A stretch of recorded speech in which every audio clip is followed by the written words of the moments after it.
1946, more than a dozen children in Seattle, Washington were seriously ill and fighting for their lives, all gripped by a mysterious illness. When one of the children died, officials feared more deaths would follow, and medical detectives frantically searched for the cause. Terry and Kelly Beverly both work in the computer industry and have 2 children, a son, Michael, and a daughter, Bettina. After a leisurely day of playing in the woods, Michael complained of pain in his stomach. Later, he had uncontrolled diarrhea. When his diarrhea contained blood, his parents became alarmed. He was just laying on the couch, just still, having bloody diapers every 30 minutes, and just very painful. And it was just changing him, just looking at his little body. It was turning itself inside out. The Beverleys took Michael to a hospital emergency room, where doctors discovered that his blood count had dropped to dangerous levels, his kidneys were failing, and life-threatening clots were forming in his blood. Acute bloody diarrhea in an otherwise healthy child is an important medical problem, and physicians here and elsewhere work that up very aggressively, take that very seriously. Michael's stool sample was sent to the laboratory for testing. Doctors were alarmed when they found a potentially deadly pathogen known as E. coli 0157. It's a bacteria usually found in the intestines of both humans and animals. When an individual becomes infected, there is no cure. E. coli 0157 infects more than 20,000 people each year, killing 500 of them. In 1993, 4 people died after eating E. coli-tainted hamburgers from the Jack in the Box fast food chain. Fully cooking hamburgers can kill the E. coli bacteria, but these burgers had not been fully cooked. When I found out it was the strain of E. coli, and I asked him if it was the same strain that affected the kids in Jack in the Box. He said, yes, Michael has the same strain. And I said, oh my God. When E. coli 0157 is in a widely disseminated vehicle, out in the population for general consumption, it's like a serial murderer is potentially loose in the population. Brianne Kiner was one of the children infected with E. coli 0157 from an undercooked hamburger purchased at the Jack in the Box restaurant. She was in a coma for 6 weeks. The E. coli produces cytotoxins which kill other cells, breaking through the endothelial layer of the intestines, spilling poisons into the bloodstream. That complication is called hemolytic uremic syndrome.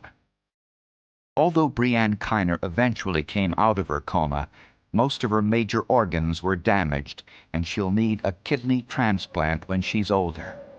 Michael Beverly also developed hemolytic uremic syndrome, which can cause brain damage, kidney damage, sepsis, and death. Doctors immediately placed Michael on kidney dialysis to cleanse his body of toxins.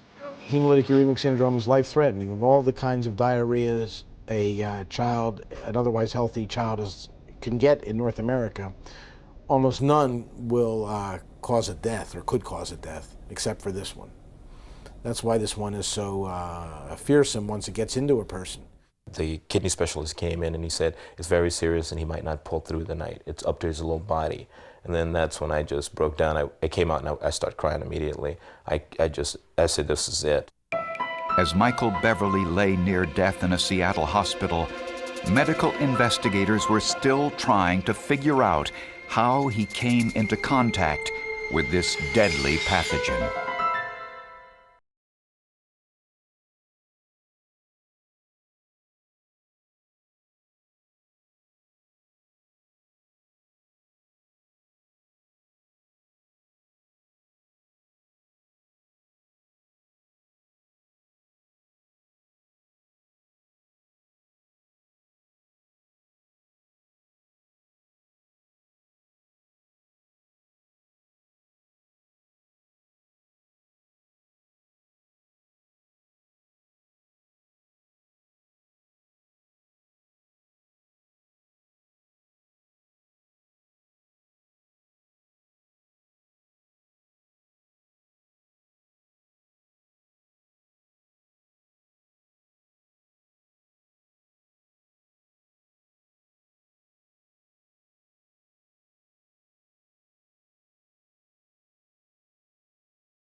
it's a very large clan, very large family or tribe in the E. coli species.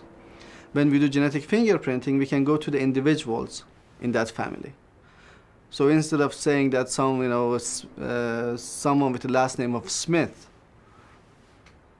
killed someone else, we can say that John Smith with social security number of such and such, living in such and such place, committed the crime. Like human beings, a pathogen like E. coli has its own genetic fingerprint. Using what is called micro-restriction fingerprinting, the E. coli samples were placed in a buffer of restriction enzymes which break the cells open. Then, the DNA strands are cut into smaller pieces, making them easier to analyze. The fragments are placed into a gel with a dye. And after a process called electrophoresis, the genetic profile appears similar to a barcode. The results indicated that all of the E. coli strains were the same. In other words, all of the sick individuals had been infected from the same source. We had 9 patients that had E. coli 0157s in them with the same genetic fingerprint. Definitely that shows that you have a growing outbreak.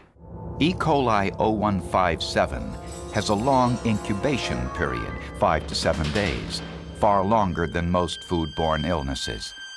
Dr. Russ Alexander's job was to figure out what was causing the outbreak.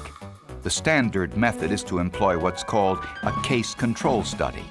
Investigators questioned all of the patients' families to find out what the victims had consumed 5 to 7 days before first developing symptoms. They also compared those answers to what others in the same family consumed who were not infected.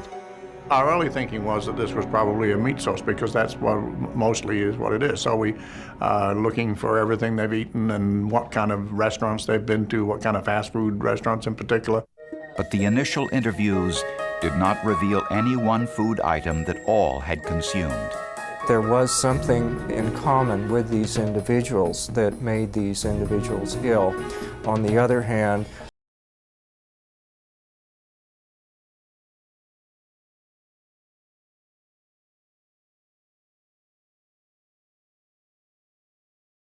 found a clue. One of the sick children was a vegetarian. We had this one case that was a clear-cut case that was a vegetarian family, and there was no chance of any meat in this particular instance. So we quickly realized we were into something else. This time, another more detailed questionnaire was designed with meat excluded as the possible cause. The new questionnaire centered on fruits, vegetables, dairy products, and related food sources. Not until we had gotten enough cases coming in with this extended questionnaire that we began to see something else that was in terms of the source. By the end of the week, we were already pretty sure that there was one thing that was standing out. The second set of interviews revealed that the victims had all consumed apple juice. But with hundreds of brands on the market, investigators feared it would be difficult to find out which one. When Seattle health officials discovered that apple juice was consumed by the E. coli patients, they needed to find out which brand, and there were hundreds of brands on the market. But their next clue came from an unexpected source. In Denver, Colorado, doctors were treating a desperately ill 16-month-old girl named Anna Gimestad. Anna also had an E. coli 0157 infection, and her parents told doctors that they had been in Seattle just 1 week earlier. The Gimestads recalled feeding Anna some apple juice, a brand she preferred because of the bright rainbow colors on the label, Odwalla. The Beverly family also recalled feeding their son Michael the same brand from a neighborhood coffee shop. This one particular Sunday, I went up and stood in line to order our drinks, and I saw them prepare it. And I asked them, you use Odwalla for the kids? And they go, well, yeah. So I'm like, Oh, Further investigation revealed that the other victims also consumed Odwalla apple juice 5 to 7 days before developing symptoms. The Odwalla Company manufactures and distributes juice products in 7 states and British Columbia. It's a brand known for its freshness. Most fruit juices are pasteurized, which means they're heated to a temperature high enough to kill any bacteria. But Odwalla juice was not pasteurized. The company believed that pasteurization hurt the taste of their juice. The company's mission statement read, "If it's not fresh squeezed, then it's not Odwalla." Just 9 days after the outbreak, health officials asked the Odwalla Company to voluntarily remove their product from store shelves. The company complied, even though there was no conclusive proof that Odwalla was the source of the outbreak. As you know, immediately upon hearing of the possibility of consumer health risks, we recalled our products containing apple juice. Our primary concern is for the health and welfare of our consumers. The news that the source may have been apple juice was little relief to the Gimestad family in Evans, Colorado. 16-month-old Anna was taking a turn for the worse. Like some of the other victims, Anna developed hemolytic uremic syndrome, a complication of the E. coli infection that produces toxins that shut down the kidneys. Less than 2 weeks after Anna Gimestad consumed the Odwalla apple juice, she died. For the Beverleys, news of Anna Gimestad's death was terrifying. Just knowing that there was a 16-month-old that died, to me, I thought he was going to die. To be frank, I said, this is it, he's going to die. And although investigators discovered that all of the affected individuals had consumed Odwalla juice, there was no proof that the juice was the source of the outbreak. The proof, if there was any, would be in the juice itself. Thousands of bottles of Odwalla juice were tested for E. coli 0157, but the deadly pathogen could not be found. Medical investigators were starting to wonder whether they were ever going to find scientific proof that the apple juice was the source of the outbreak. All of the E. coli victims remembered drinking Odwalla apple juice shortly before getting sick. But investigators couldn't find the E. coli bacteria in any of the Odwalla juice bottles they tested. But on November 4, 1996, at the Odwalla Distribution Center, investigators found one bottle of apple juice that tested positive for E. coli 0157.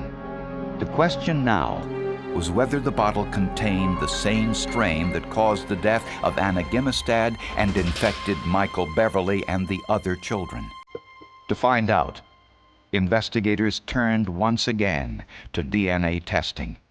The DNA profile on the left is the E. coli strain from Michael Beverly. On the right, the DNA profile of the E. coli found in the bottle of Odwalla apple juice. The profiles were identical. Scientific proof that the Odwalla juice was the source.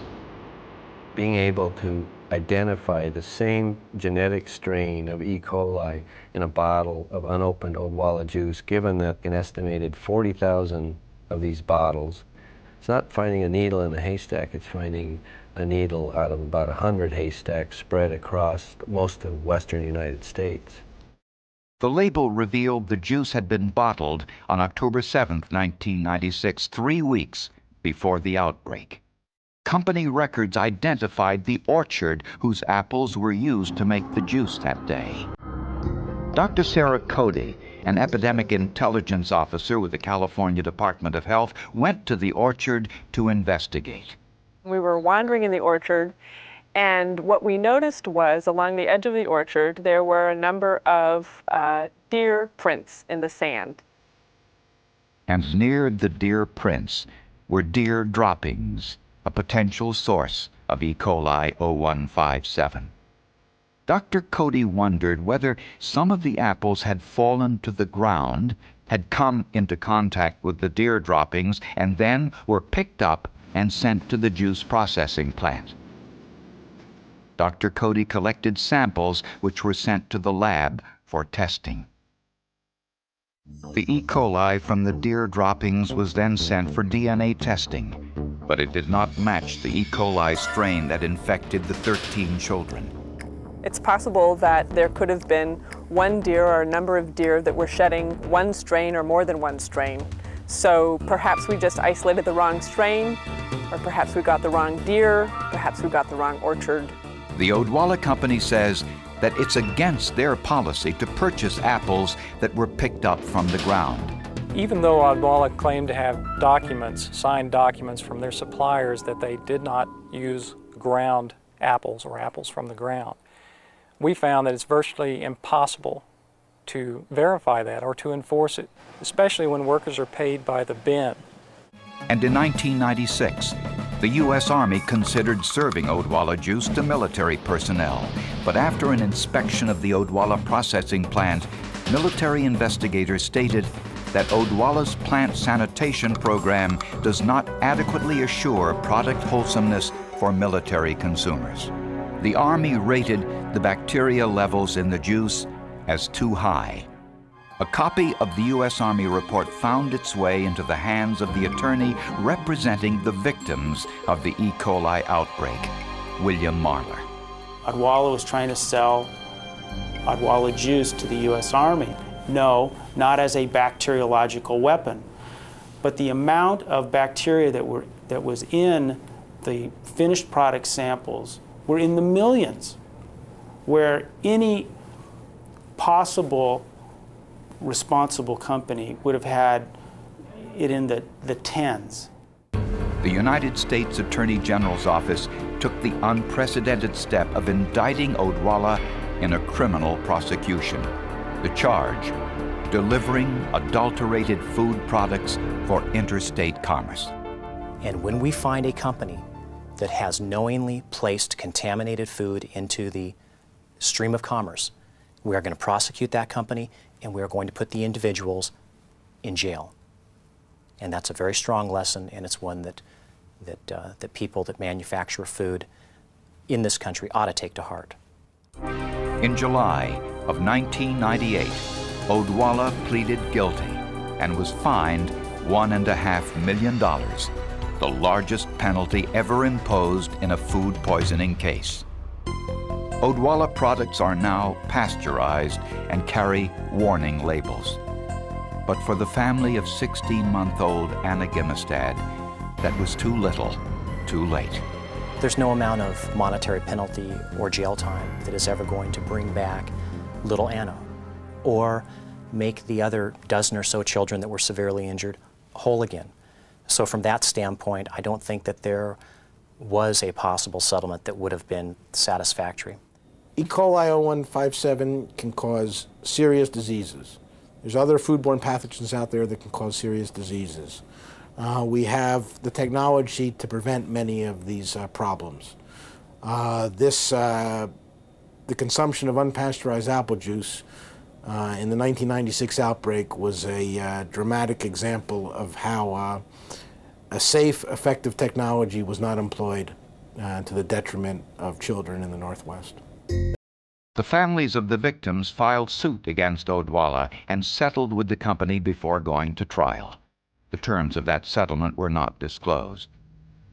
Michael Beverly now appears to be in good health, but he and the other children still face the possibility of future medical complications from their E. coli 0157 infection. What was it that almost killed Michael? It was E. coli.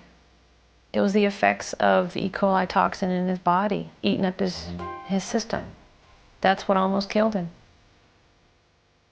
Unfortunately, I see it a little different. I see it as what almost killed him was a company's negligence and irresponsibility, and this shouldn't have happened. The smoking gun in this case was the science. It was what the forensics gave us.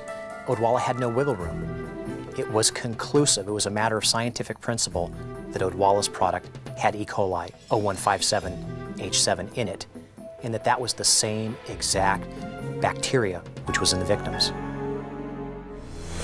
On September 17, 1966, Diane Keidel met a boyfriend for a drink at a local night spot. After leaving the bar, she disappeared. Officials weren't sure whether she ran away from the responsibilities facing a single mother with 4 young children, or perhaps had been the victim of foul play. That question was answered 27 years later, when her daughter came forward with a fantastic tale of something she saw when she was 5 years old. In 1956, 21-year-old Diane Kidder went to work in her father's grocery store in Peoria, Illinois. She needed the money since she was recently divorced and was raising her 2-year-old daughter, Susie. And it was in that store one day where she met a bachelor from town, Gene Keidel. Gene wasn't the best looking guy in the world, but he is a good talker. He's a very good talker. And he was able to woo her. The couple dated for a year, fell in love, and eventually married. They moved to Phoenix, Arizona, where Gene found work in the growing construction industry. Together, Gene and Diane had 3 more children, Greg, Kelly, and Lori. My siblings and I were really close, yeah. It was a lot of great childhood memories.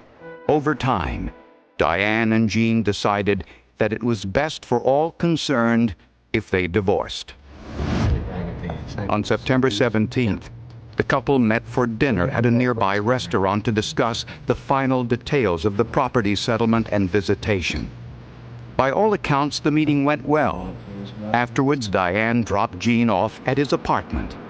From there, Diane drove to the Amber Inn, where she met Bob Marlin, a man she had been casually dating since her separation.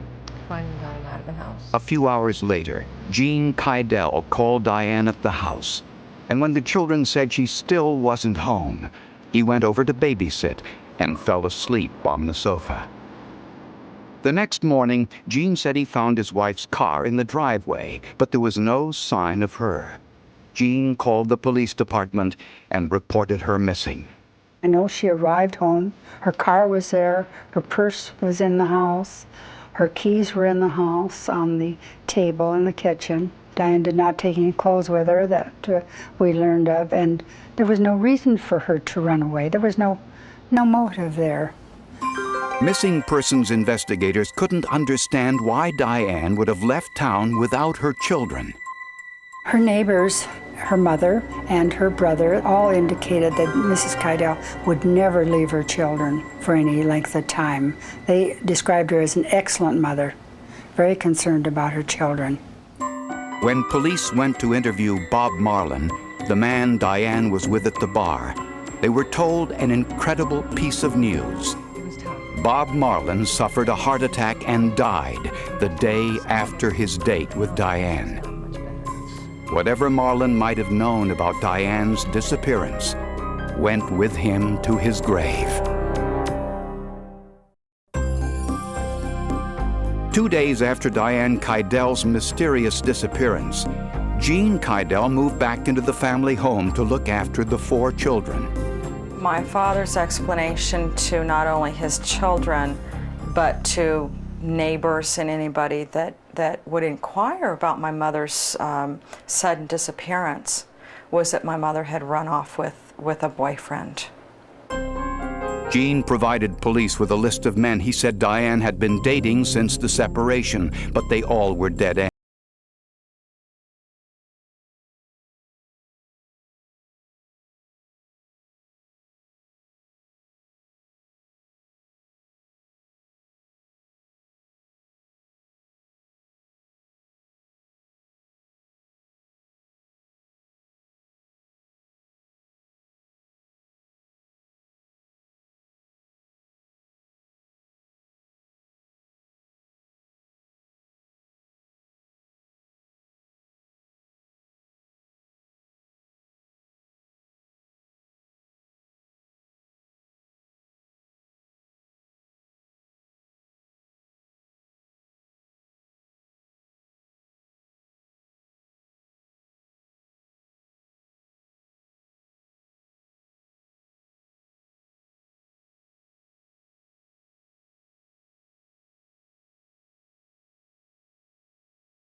the nightmares, the horror of it, that doesn't go away.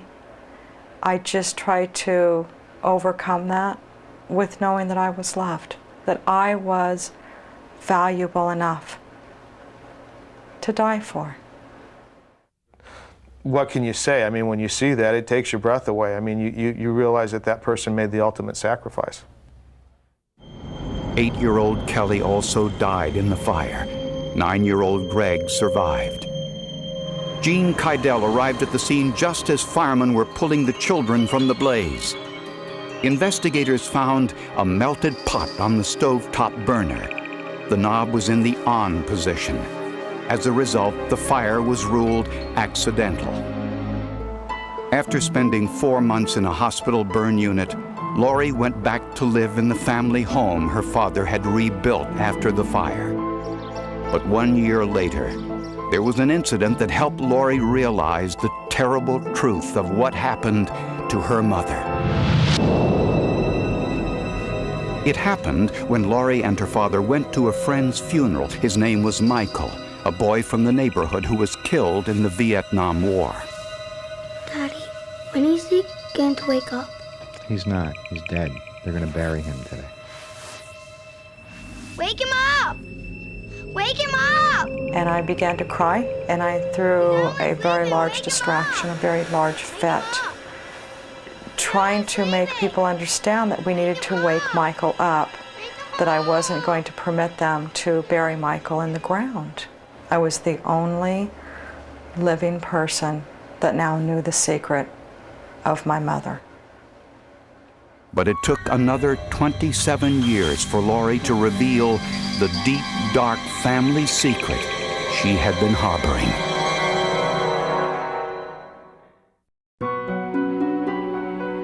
In 1993, after Diane Kydell had been missing for 27 years, her only surviving daughter, Lori, walked into the Phoenix Police Department with a written statement.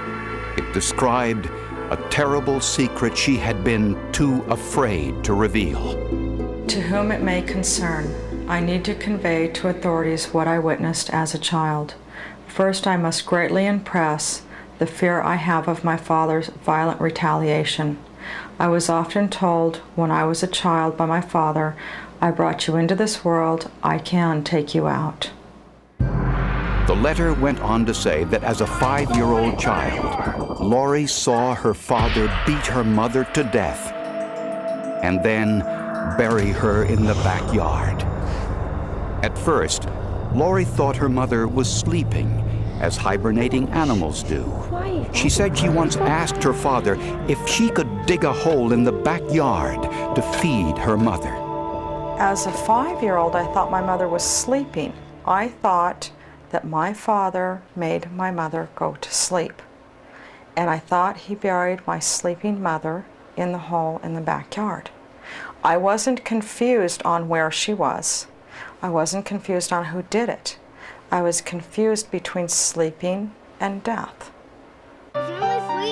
Only after she went to her friend's funeral did she realize that her mother would never wake up. Detective Ed Reynolds at first wasn't sure what to think. I've been lied to by some pretty good liars and have been fooled by a lot of people, and when that happens you tell yourself, well, I'm not going to let that happen again. I'm not going to fall hook, line, and sinker for every story that comes down the pike. And in this case, though, she did seem very believable, very truthful, very sincere in what she said, but I wanted more than just a story. I wanted proof. Lori said that her father poured a concrete patio over her mother's grave the day after he buried her. The home had long since been sold by her father, who was now remarried and living across town. Reynolds was hesitant to ask the new owners for permission to dig up their concrete patio without more evidence than a 27-year recollection. I became very frustrated. I became angry. I thought that possibly the officials didn't believe me. I was terrified that my father would find out that I had confessed. Reynolds looked all over the country for the technology that could look underneath the concrete patio without damaging it. The search took almost a year and led to a non-profit agency in Colorado called NecroSearch, which brings applied sciences to law enforcement. In this case, NecroSearch recommended a ground-penetrating radar system. To take a look within the ground and to see if it's disturbed. That's what we do in geophysics. Just because we find a disturbance could be caused by many things. The proof, the substantiation is going to have to be a careful excavation. When the radar was pulled across the cement decking, it revealed a ground disturbance 6 feet long by 2 feet wide in the corner of the patio. The very spot on the concrete where Lori Romanek had taken me to earlier when we had walked through the backyard.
For the body to be in that position. Forensic anthropologist Dr. Laura Fulginetti analyzed the skeletal remains and determined it was a Caucasian woman between 5'4" and 5'5" in height. The pelvic bones indicated that the woman had given birth to at least 2 children and was between 20 and 40 years of age. All were consistent with Diane Keidel. Dental x-rays are commonly used for identification. Unfortunately, Diane Keidel's dentist was no longer in practice, and her dental x-rays had been destroyed. As a last-ditch effort to identify the remains, Dr. Fulginetti decided to try a technique called skull photograph superimposition. What you basically are doing is taking a picture of the person in life and superimposing it onto the skull of the person that you think it might have been. Dr. Fulginetti photographed the skull in the same position and size as the photograph of Diane Keidel taken shortly before she disappeared. A canine tooth that was slightly ajar. It just stuck out slightly from her mouth, and we were able to line that tooth up with the tooth in the photograph. I have no questions. I'm sure that it's her. Police immediately arrested 61-year-old Gene Keidel and charged him with murder. Lori Romanek was now ready to tell a judge and jury what really happened on the night her mother disappeared. For years, Gene Keidel told family and friends that his wife Diane abandoned her children and ran off with a boyfriend. But Laurie Romanek told a very different story about what happened to her mother on the night of September 17th, 1966. Laurie said her mother was wearing her blue double-breasted dress when she left to meet her father for dinner at a local restaurant. After dinner, Diane drove Jean home to his apartment. Later, witnesses saw Diane at the Amber Inn having drinks with a boyfriend. Around 11 p.m., Jean called the house to speak with Diane, and when he learned that she wasn't there, went over to the house to wait for her. When Diane returned home around midnight, the couple fought, waking 5-year-old Laurie and her oldest sister, Susie. The two girls went to investigate.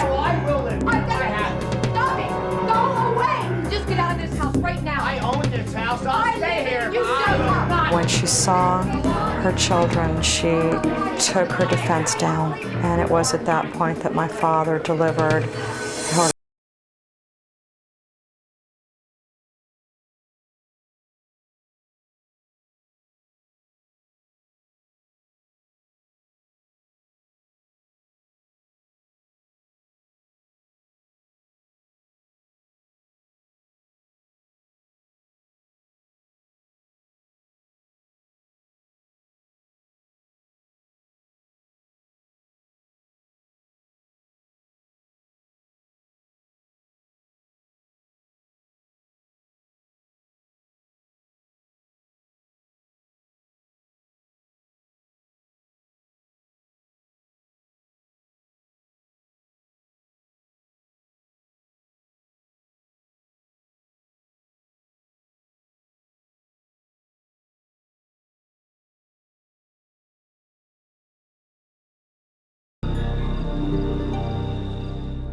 The next day, Gene Kydell poured a fresh layer of concrete over his wife's grave for what he thought would be an eternity.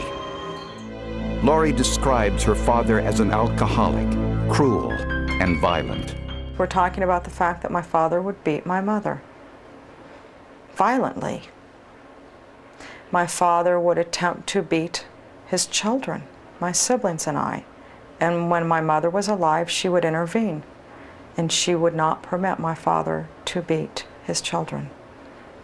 She was very strong on that issue. Laurie also says that her father threatened to kill her if she ever revealed details of her mother's death. This was something that Laurie says that she never forgot. And she had just been terrified for her whole childhood and then adult life of her father, even after she got married and left the house, and they barely had a relationship at some points. It was, she remembered the thing the whole way through, and somehow, I mean, I don't think there's anyone that really could exactly describe what was going on in that head of hers all those years.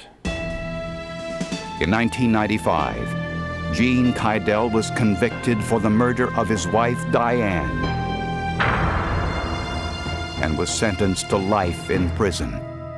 I think it says that the memory of a 5-year-old, even though it's some 29 years later, is sufficient to convict. But again, remember, the one unanswerable question was, if what she saw wasn't what she saw, how could she have led us to the body? And she did.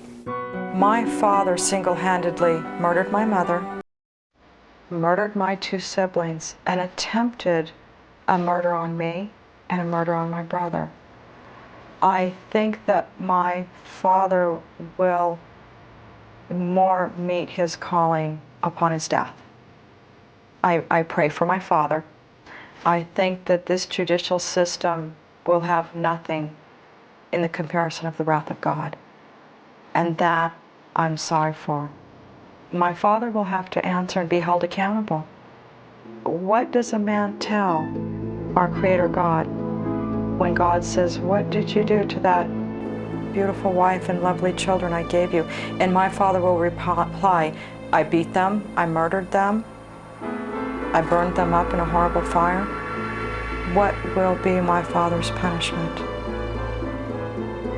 I'm sorry. That causes me the grief that I feel today for him. The desert never forgets. It only buries, and on a windless morning in Nevada the silence feels heavier than the heat, as if the ground itself is holding its breath, waiting for someone to notice what has been hidden beneath layers of sand and time, waiting for the truth to finally claw its way back into the light. In 1995, before smartphones, before DNA kits mailed in cardboard boxes, before the word cold case became a headline cliché, a single scream was swallowed by the open sky, and when it faded, nothing rushed in to replace it. No sirens, no answers, only questions that would harden and calcify over decades.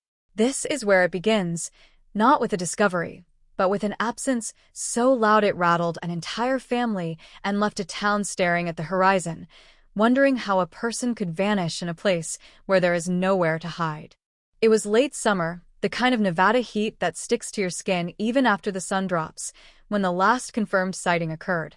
A woman in her early 30s, known for routine, known for calling home, known for leaving notes on the kitchen counter, simply did not come back. Her car wasn't found abandoned along a highway. Her purse wasn't discovered in a ditch. There was no dramatic crime scene, no blood, no broken glass, just a house that remained exactly as it was the night before, a coffee cup in the sink, shoes by the door, and a sense that something had gone wrong in a way no one could yet describe. When family members arrived, panic spread quickly, the kind that doesn't scream at first, the kind that whispers something is wrong, something is very wrong.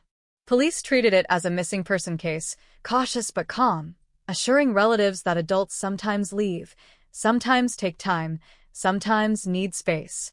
But those closest to her shook their heads. This wasn't a woman who disappeared. This was a woman who was taken, or stopped, or silenced. Flyers went up within hours, black and white photos stapled to telephone poles, taped to gas station windows, handed out to strangers who nodded sympathetically and promised to keep an eye out.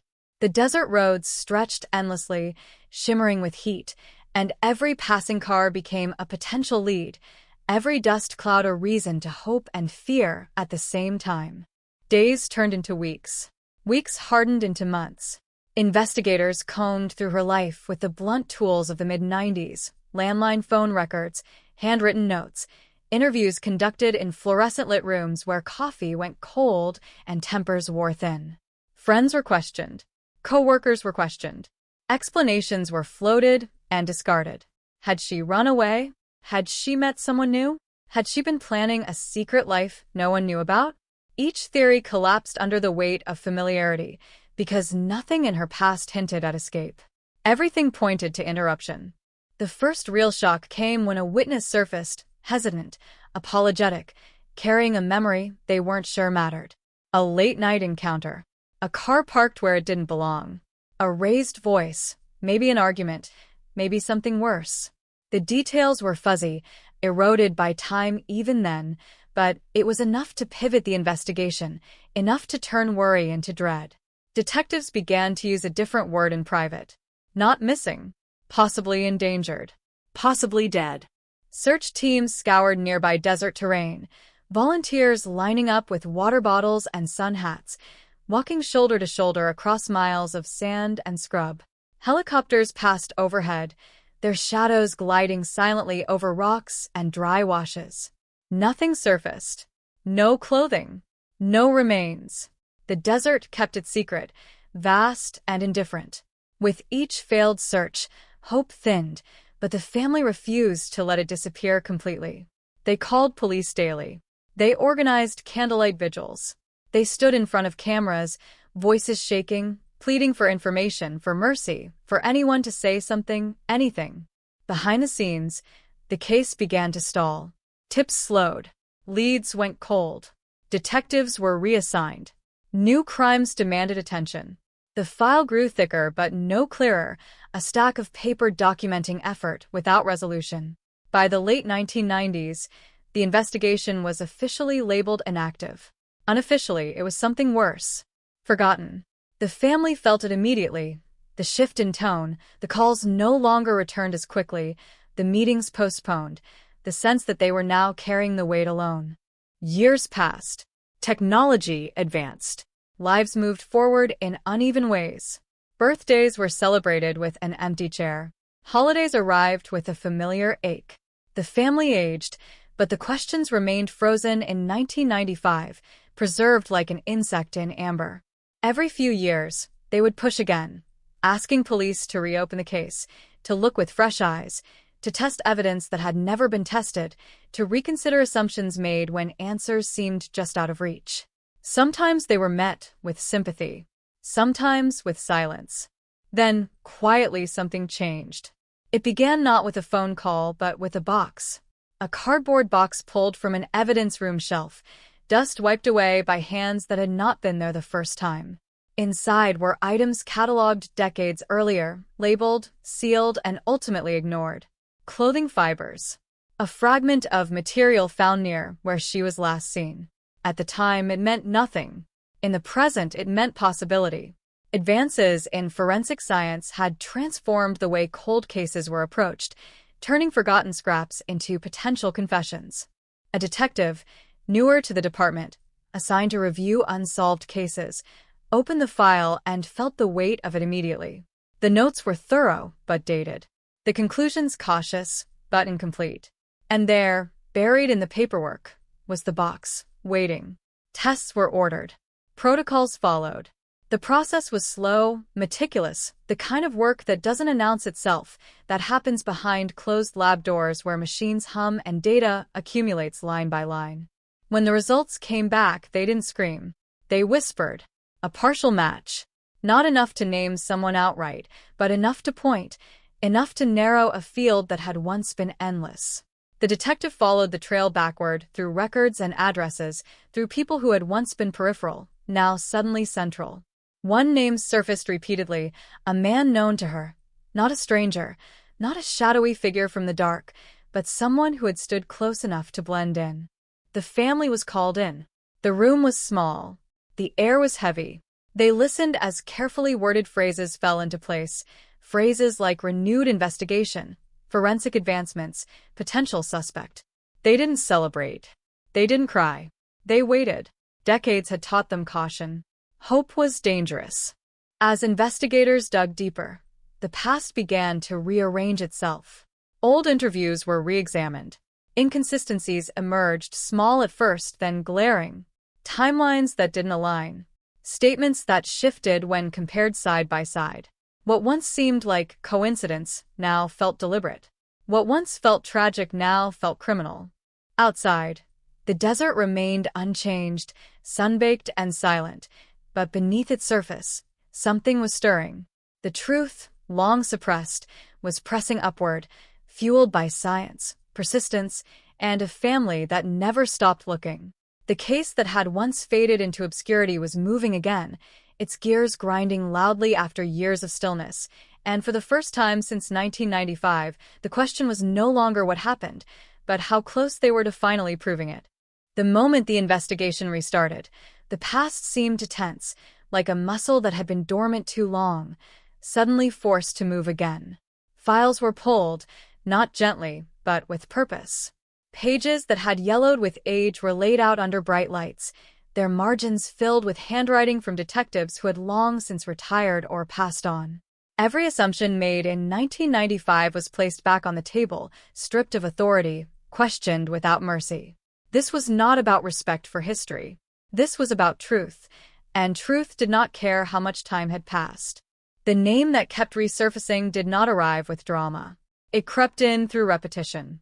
A witness statement here, a casual mention there, a person present in the background of multiple moments, never quite central enough to stand out, never suspicious enough to demand attention. In the original investigation, he had been interviewed once briefly and dismissed as cooperative, helpful even. He had an alibi that seemed solid at the time, a story that fit comfortably within the limited scope investigators had been working with. Comfort, it turned out, was the problem. Detectives began reconstructing the final days before the disappearance, hour by hour, movement by movement. They mapped her routines, her calls, her stops. They listened again to old taped interviews, the hiss of cassette recordings filling the room, voices from another era speaking with confidence about events they barely remembered anymore. In those recordings, something subtle began to stand out. Not what was said, but how it was said. Hesitations. Over-explanations. Details volunteered, without prompting. The kind of behavior that doesn't prove guilt on its own, but refuses to be ignored once noticed. The suspect had moved on with his life. He had aged. He had built a narrative around himself that had nothing to do with 1995. A job. Relationships. A reputation that did not include violence. To neighbors, he was unremarkable. To coworkers, reliable. The idea that he could be connected to a decades-old disappearance felt absurd on the surface. That absurdity had protected him for years. Forensic analysts worked quietly, extracting everything they could from the preserved evidence.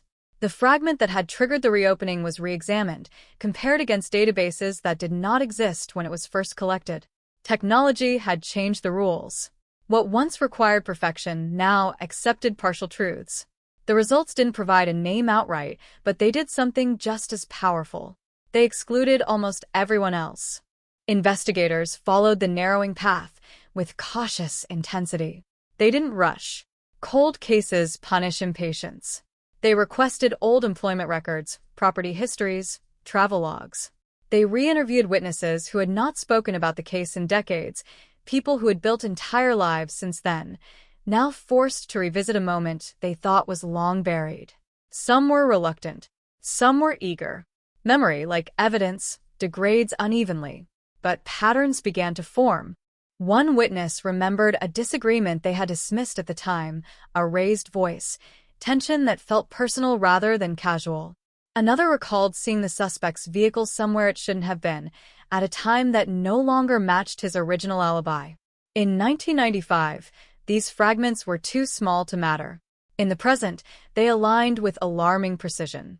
The suspect was brought in for another interview. The room was modern now, cleaner, quieter. Cameras captured every movement, every shift in posture.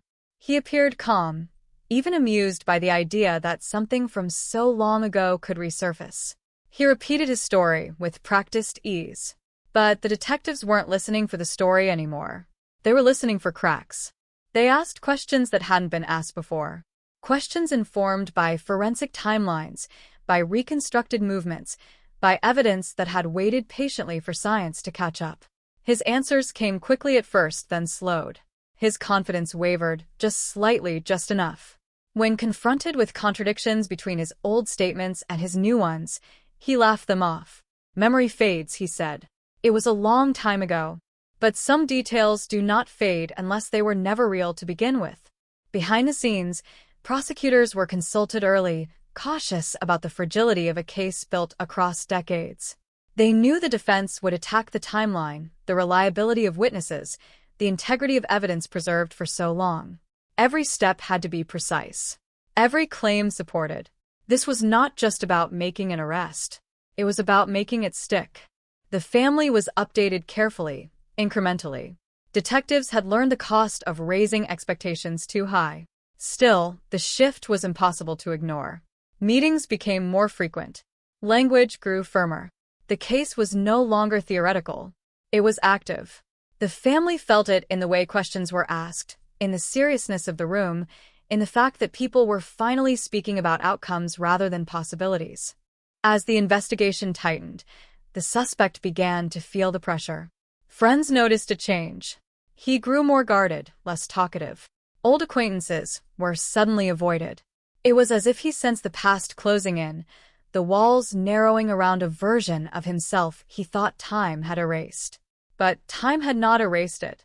Time had preserved it. A break came not from a lab, but from a ledger. Financial records, overlooked in the original investigation, revealed a transaction that placed the suspect in a location he had denied being anywhere near. The date matched. The time was narrow. The excuse collapsed. When detectives laid it out in front of him during a follow-up interview, the room changed. Silence stretched. Eyes dropped. For the first time, he had no immediate answer. Search warrants followed. Properties were examined. Old vehicles long since sold were traced through ownership records. A remote area of desert was revisited, not with volunteers and helicopters this time, but with targeted purpose. Ground-penetrating equipment scanned soil that had not been disturbed since the mid-90s. The desert resisted, as it always does, but it could not hide everything forever. When human remains were finally discovered, the air seemed to stop moving.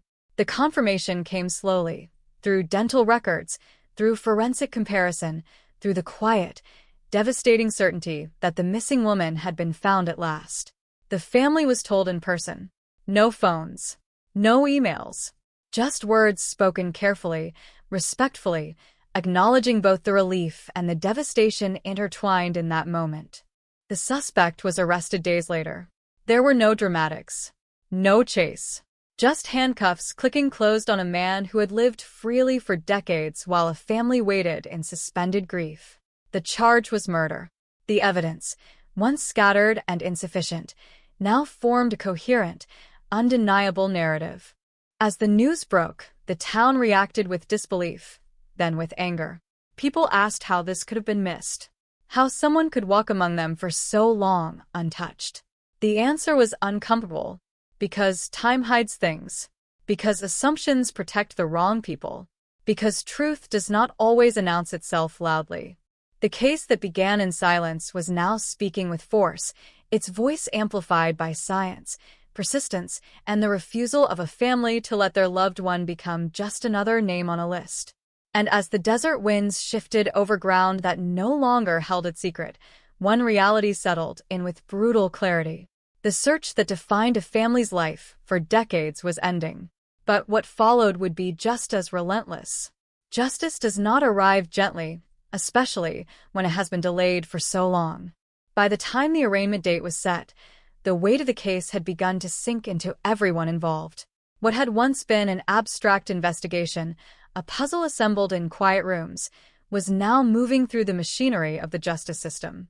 Court calendars replaced evidence boards. Legal language replaced speculation. The story that had been reconstructed piece by piece now had to survive scrutiny in public, under oath, and beyond doubt. The prosecution team worked with deliberate restraint. They knew emotion could not carry this case. Sympathy for the family, outrage from the community, even the shocking longevity of the crime. None of that would matter to a jury unless every claim was anchored to fact. They built the case like engineers, testing each beam for weakness. Forensics. Timelines. Financial records. Witness statements old and new. Each element had to stand on its own before it could stand together. The defense strategy emerged quickly. They would attack time itself. Memories fade, they argued. Evidence degrades. Investigators make mistakes, especially when revisiting work done decades earlier. They suggested confirmation bias, the idea that once detectives believed they had their suspect, everything else was interpreted to fit that belief. It was a predictable approach, but not an ineffective one. Cold cases live or die on credibility. Pretrial hearings revealed just how fragile and powerful the case was at the same time. Expert witnesses testified about advances in forensic science, explaining to the court how methods unavailable in the 1990s could now extract meaning from what once seemed useless. Defense attorneys challenged chain-of-custody records, questioning every hand that had touched the evidence over the years. Each objection felt like a tug on an old thread, testing whether the entire fabric would unravel. The family attended every session.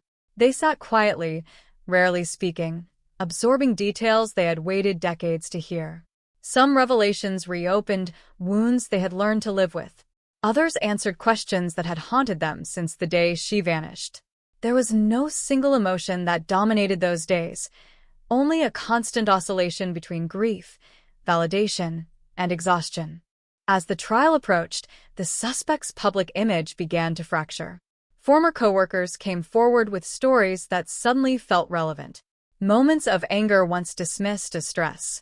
Controlling behavior explained away as personality quirks. None of it proved guilt, but it complicated the portrait he had carefully maintained. The man who had seemed ordinary now appeared, at the very least, capable of darkness. Jury selection was slow. The case had drawn attention, and many potential jurors had already formed opinions. The court sought people who could separate shock from evidence, who could listen to a story spanning decades without letting the length of time distort its meaning. When the final jury was seated, the room felt charged, as if everyone understood the gravity of what they were about to hear. Opening statements were restrained. The prosecution did not dramatize the crime. They focused on sequence, opportunity, inconsistencies. They walked the jury through the victim's final known movements, the suspect's shifting accounts, and the quiet persistence of evidence that refused to disappear. The defense responded by emphasizing doubt, urging jurors to question whether certainty was even possible after so long. Witnesses took the stand one by one. Some spoke with clarity, others with visible strain. A former friend struggled to remember dates, but recalled emotions vividly. A forensic analyst explained probabilities in careful, neutral language, aware that a single misunderstood statistic could sway perception. An investigator described the moment the case finally made sense, not as a revelation, but as a gradual narrowing, like a lens coming into focus. The suspect listened without expression. Occasionally, he took notes. Occasionally, he leaned toward his attorney to whisper. From the gallery, it was impossible to tell whether he felt fear, regret, or nothing at all. What was clear was that the version of himself he had lived as for decades no longer existed. He was now permanently tethered to the night everyone else had tried to forget. As testimony continued, the jury began to see what time had hidden, but also preserved. Not a perfect narrative, not a cinematic confession, but something far more unsettling, a slow accumulation of truth. The kind that doesn't rely on a single dramatic moment, but on the realization that every alternative explanation eventually collapses under its own weight. Outside the courthouse, reporters gathered daily, summarizing developments in headlines that could never fully capture the complexity inside. To the public, it was a shocking resolution to a forgotten case. To the family, it was the first time in decades that the future felt defined by something other than waiting. And as the trial moved forward, one question hovered over everything, unspoken but unavoidable. After all this time, after all the silence and missed chances, would accountability finally arrive? Or would the past claim one more victory before the truth could fully emerge? The courtroom settled into a rhythm that felt both relentless and fragile, as if every word spoken carried the power to tip the scales or shatter years of work. Days blurred together under fluorescent lights, each session adding another layer to a story that had been buried too long to surface cleanly. The prosecution leaned into precision, aware that drama would only weaken their case. They let the facts breathe, even when they were uncomfortable, even when they were incomplete, trusting that the accumulation would speak louder than any single revelation. A turning point came when the prosecution introduced the timeline reconstruction. It wasn't flashy. It was methodical. Charts, maps, distances measured down to the minute. They showed how the suspect's original alibi, once accepted without question, could not physically hold up under scrutiny. Where he claimed to be, and where financial records placed him, did not align. Where witnesses remembered seeing his vehicle, and where he insisted he had not gone, began to overlap in ways that could no longer be explained away as coincidence.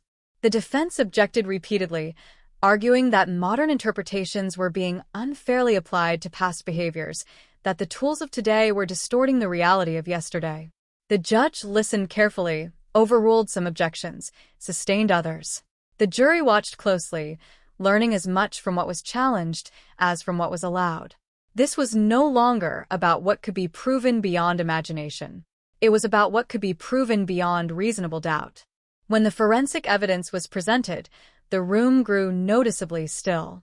The expert explained how the fragment recovered decades earlier had been preserved, how it had resisted degradation, how new techniques allowed analysts to extract a profile that, while partial, was statistically rare enough to matter. The numbers were careful, precise, stripped of exaggeration. The defense tried to muddy the waters with hypotheticals, but the expert remained steady, repeating the same core truth. The evidence did not identify the suspect alone. It identified him when combined with everything else. The emotional weight intensified when the remains were discussed. Photographs were shown briefly, respectfully. The medical examiner spoke in a controlled, almost clinical tone, describing cause of death without sensationalism. For the family, this was the hardest moment. Confirmation came with details they had never asked for, but now could not avoid. Some left the room. Others stayed, gripping hands, forcing themselves to listen. This was the cost of answers. As the trial entered its later stages, character witnesses took the stand for both sides. Friends of the victim painted a picture of stability, of a woman rooted in her life, unlikely to vanish voluntarily.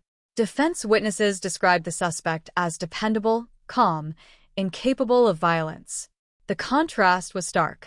The jury was left to decide which version carried more weight, the one shaped by love and loss, or the one built on surface impressions. Closing arguments approached, and the tension sharpened. The prosecution did not ask for sympathy. They asked for logic. They reminded the jury that time had delayed justice, not erased it. That evidence does not lose its truth because it waits. That the absence of witnesses does not equal the absence of crime. The defense countered with caution, warning against convicting a man based on a story assembled years after the fact, urging jurors to protect the principle of doubt at all costs. When deliberations began, the courtroom emptied slowly, leaving behind an echo that felt heavier than any spoken word. The family waited in a small room, surrounded by silence and old photographs, bracing themselves for either outcome. They had learned not to predict, not to assume. Hope had betrayed them too many times before. Hours passed, then more. Jurors asked questions, requested transcripts, returned to review exhibits. Each request sent a ripple through the waiting room, a signal that the decision was being taken seriously, weighed carefully. No one slept. No one spoke much. The world outside continued, oblivious. When the jury finally returned, the air felt tight, compressed, as if the room itself was holding its breath. Everyone stood. The foreperson's voice was steady, almost unnervingly so. The verdict was read aloud, each word landing with irreversible force. Guilty. There was no outburst, no dramatic collapse, just a collective exhale that seemed to come from somewhere deep and long suppressed. The family wept quietly. Some closed their eyes. Others stared straight ahead, absorbing the reality they had chased for decades. The suspect showed little reaction, his face fixed, his future suddenly narrow and defined. As the judge thanked the jury and scheduled sentencing, it became clear that this moment, while monumental, was not an ending. It was a transition, from waiting to reckoning, from searching to understanding. The truth had finally been spoken in a place where it could not be ignored. Outside the courthouse, the desert sun burned just as it always had, indifferent to human timelines.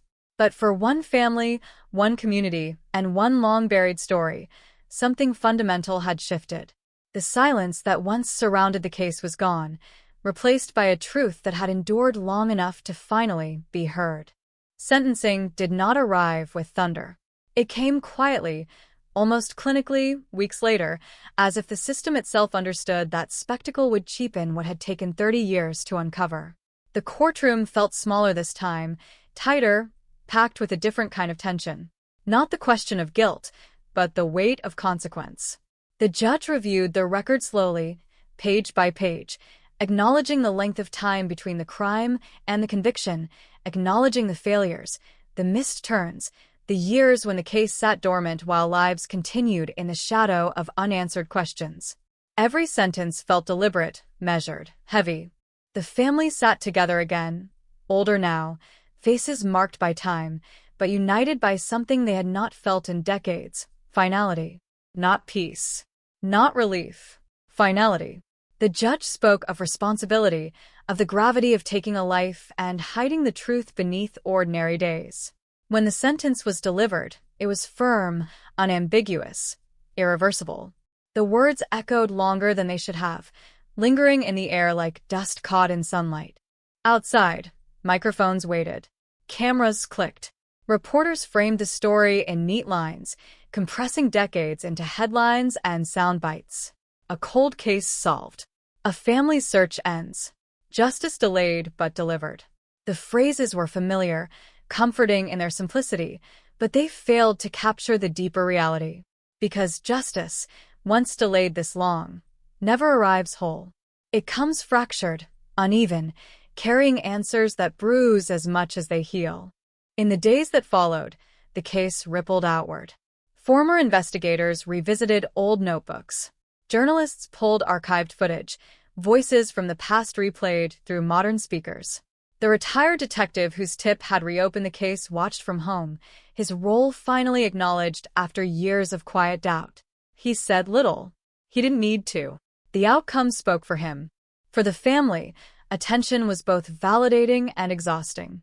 Strangers offered condolences for a grief they had never stopped carrying. Others asked questions that cut too close, probing details better left in sealed files. The family learned to navigate interviews carefully, choosing words that honored the truth without reopening wounds. They spoke not of closure, but of resolution, of finally knowing where the story ended, even if the ending itself was painful. At night, memories resurfaced differently now. Moments once suspended in uncertainty snapped into place with brutal clarity. Conversations replayed with new meaning. Decisions once questioned now made sense. The past reorganized itself around the truth, demanding to be reinterpreted. It was unsettling, necessary, unavoidable. The community, too, shifted. What had once been an unsolved mystery whispered about in grocery stores became a cautionary tale, a reminder that time does not erase responsibility. Vigils were held, flowers placed at a spot long ignored. People who had lived side by side with unanswered questions began to speak openly, sharing recollections they had dismissed or forgotten. The case became part of collective memory, not as a rumor, but as a fact. Law enforcement agencies took note. Training materials were updated. Evidence storage protocols reviewed. The forgotten box that had changed everything became a symbol, cited in seminars and briefings as proof that answers can hide in plain sight. That patience, preservation, and humility matter, that the past has a way of waiting. Yet even as systems learned and adapted, the human cost remained unchanged. One life lost, another spent hiding, dozens shaped by absence. The truth did not rewrite that balance. It only illuminated it. On the anniversary of the crime, the family returned to the place where everything had last felt normal. The landscape looked smaller now, altered by time and development, but the air carried the same stillness. They stood together, not to mourn, but to acknowledge, to mark the distance traveled between then and now. No speeches, no cameras, just silence, and the understanding that the search, which had defined so much of their lives, was finally over. As the sun dipped low, casting long shadows across the ground, the weight lifted slightly. Not because the past was forgiven, but because it was no longer unknown. The truth, once buried and forgotten, had done its work. It had surfaced. It had spoken. And in doing so, it had ended a decades-long pursuit that had demanded everything and given back only answers. Some stories fade with time. Others wait. This one waited 27 years, patient and unforgiving, until the moment someone looked again, asked one more question, opened one more box. And when it finally emerged, it did not roar. It whispered, but the echo of that whisper changed everything. The truth did not arrive all at once. It came in fragments, like photographs shaken loose from an old envelope, each one landing with its own weight, each one forcing the past to rearrange itself yet again. After sentencing, after the headlines moved on, after the courthouse doors closed, the case continued to breathe quietly in the lives it had touched. Resolution, it turned out, was not a single moment, but a long, uneven process of learning how to live with answers that had once seemed impossible. For the family, mornings felt different. There was no longer the reflex to scan the phone for updates, no background hum of anticipation or dread. The search that had defined decades of their lives was over, and its absence was disorienting. They had spent years moving forward while looking backward, every holiday marked by an empty chair, every milestone shadowed by a question. Now the question was gone, replaced by a certainty that settled heavily into everyday routines. Silence filled the space where hope and fear had once battled endlessly. They began opening boxes they had sealed long ago. Letters, photographs, newspaper clippings yellowed at the edges. Items once too painful to touch were now examined with a steadier hand, the story finally complete enough to allow reflection. Details that had once sparked speculation now felt fixed, anchored by truth. The family talked more openly, sharing memories without the burden of uncertainty twisting every conversation. Grief remained, but it was no longer directionless. Investigators involved in the case experienced a different reckoning. Some felt pride in seeing justice finally served. Others felt regret, replaying moments when the outcome might have been reached sooner. Meetings were held, files reviewed, timelines reconstructed. The case became a mirror, forcing institutions to confront their own limitations. It was cited quietly, then openly, as an example of both perseverance and failure. A reminder that even the smallest oversight can echo for decades. The evidence itself, once forgotten, now carried a strange reverence. Technicians spoke about it in careful tones, aware of how close it had come to disappearing forever. Chain of custody logs were examined, storage rooms reorganized, protocols rewritten. The lesson was clear and uncomfortable. Answers do not expire, but opportunities can. What had been overlooked once could not be overlooked again. In the community, conversations shifted from shock to reflection. People revisited their own memories of that time, realizing how easily extraordinary events can be absorbed into ordinary life when no resolution follows. Some admitted they had suspected something, felt something was off, but had learned to live with ambiguity. Others expressed relief that the truth had finally surfaced, even if it arrived decades late. The case became a point of shared reckoning, binding strangers together through a collective acknowledgement of loss.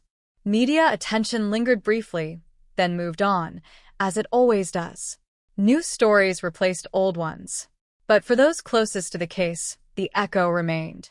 They heard it in passing comments, in late-night documentaries, in the sudden resurgence of interest whenever another cold case made the news. Each mention reopened the memory, not as a wound, but as a scar that refused to fade completely. The person responsible began a different kind of countdown. Time, which had once shielded them, now turned against them. Days blurred together in confinement, the weight of the truth pressing inward without relief. There were no more secrets to guard, no more versions of the story to maintain. The ordinary life that had concealed an extraordinary crime collapsed under the scrutiny of facts that could no longer be denied. The quiet years of avoidance ended in a silence far heavier than before. For the family, the future slowly began to stretch forward again. Plans were made without hesitation. Milestones approached without the familiar dread of unanswered questions. They spoke about the loved one they had lost not as a mystery, but as a person, reclaiming their story from the crime that had defined it for so long. Memory shifted from speculation to remembrance, from searching to honoring. Anniversaries took on a new meaning. What had once been days of anguish became moments of reflection. Candles were lit not in desperation, but in acknowledgement. The family stood together, aware that the journey they had been forced to endure was over, even if its impact would never fully disappear. They allowed themselves to feel something close to peace, careful not to name it too quickly. The case continued to influence others in unexpected ways. New investigators cited it as inspiration to keep digging, to question assumptions, to revisit evidence dismissed by time. Families still waiting for answers saw in it a fragile kind of hope, proof that even decades of silence do not guarantee permanence. The past, it seemed, could still be persuaded to speak.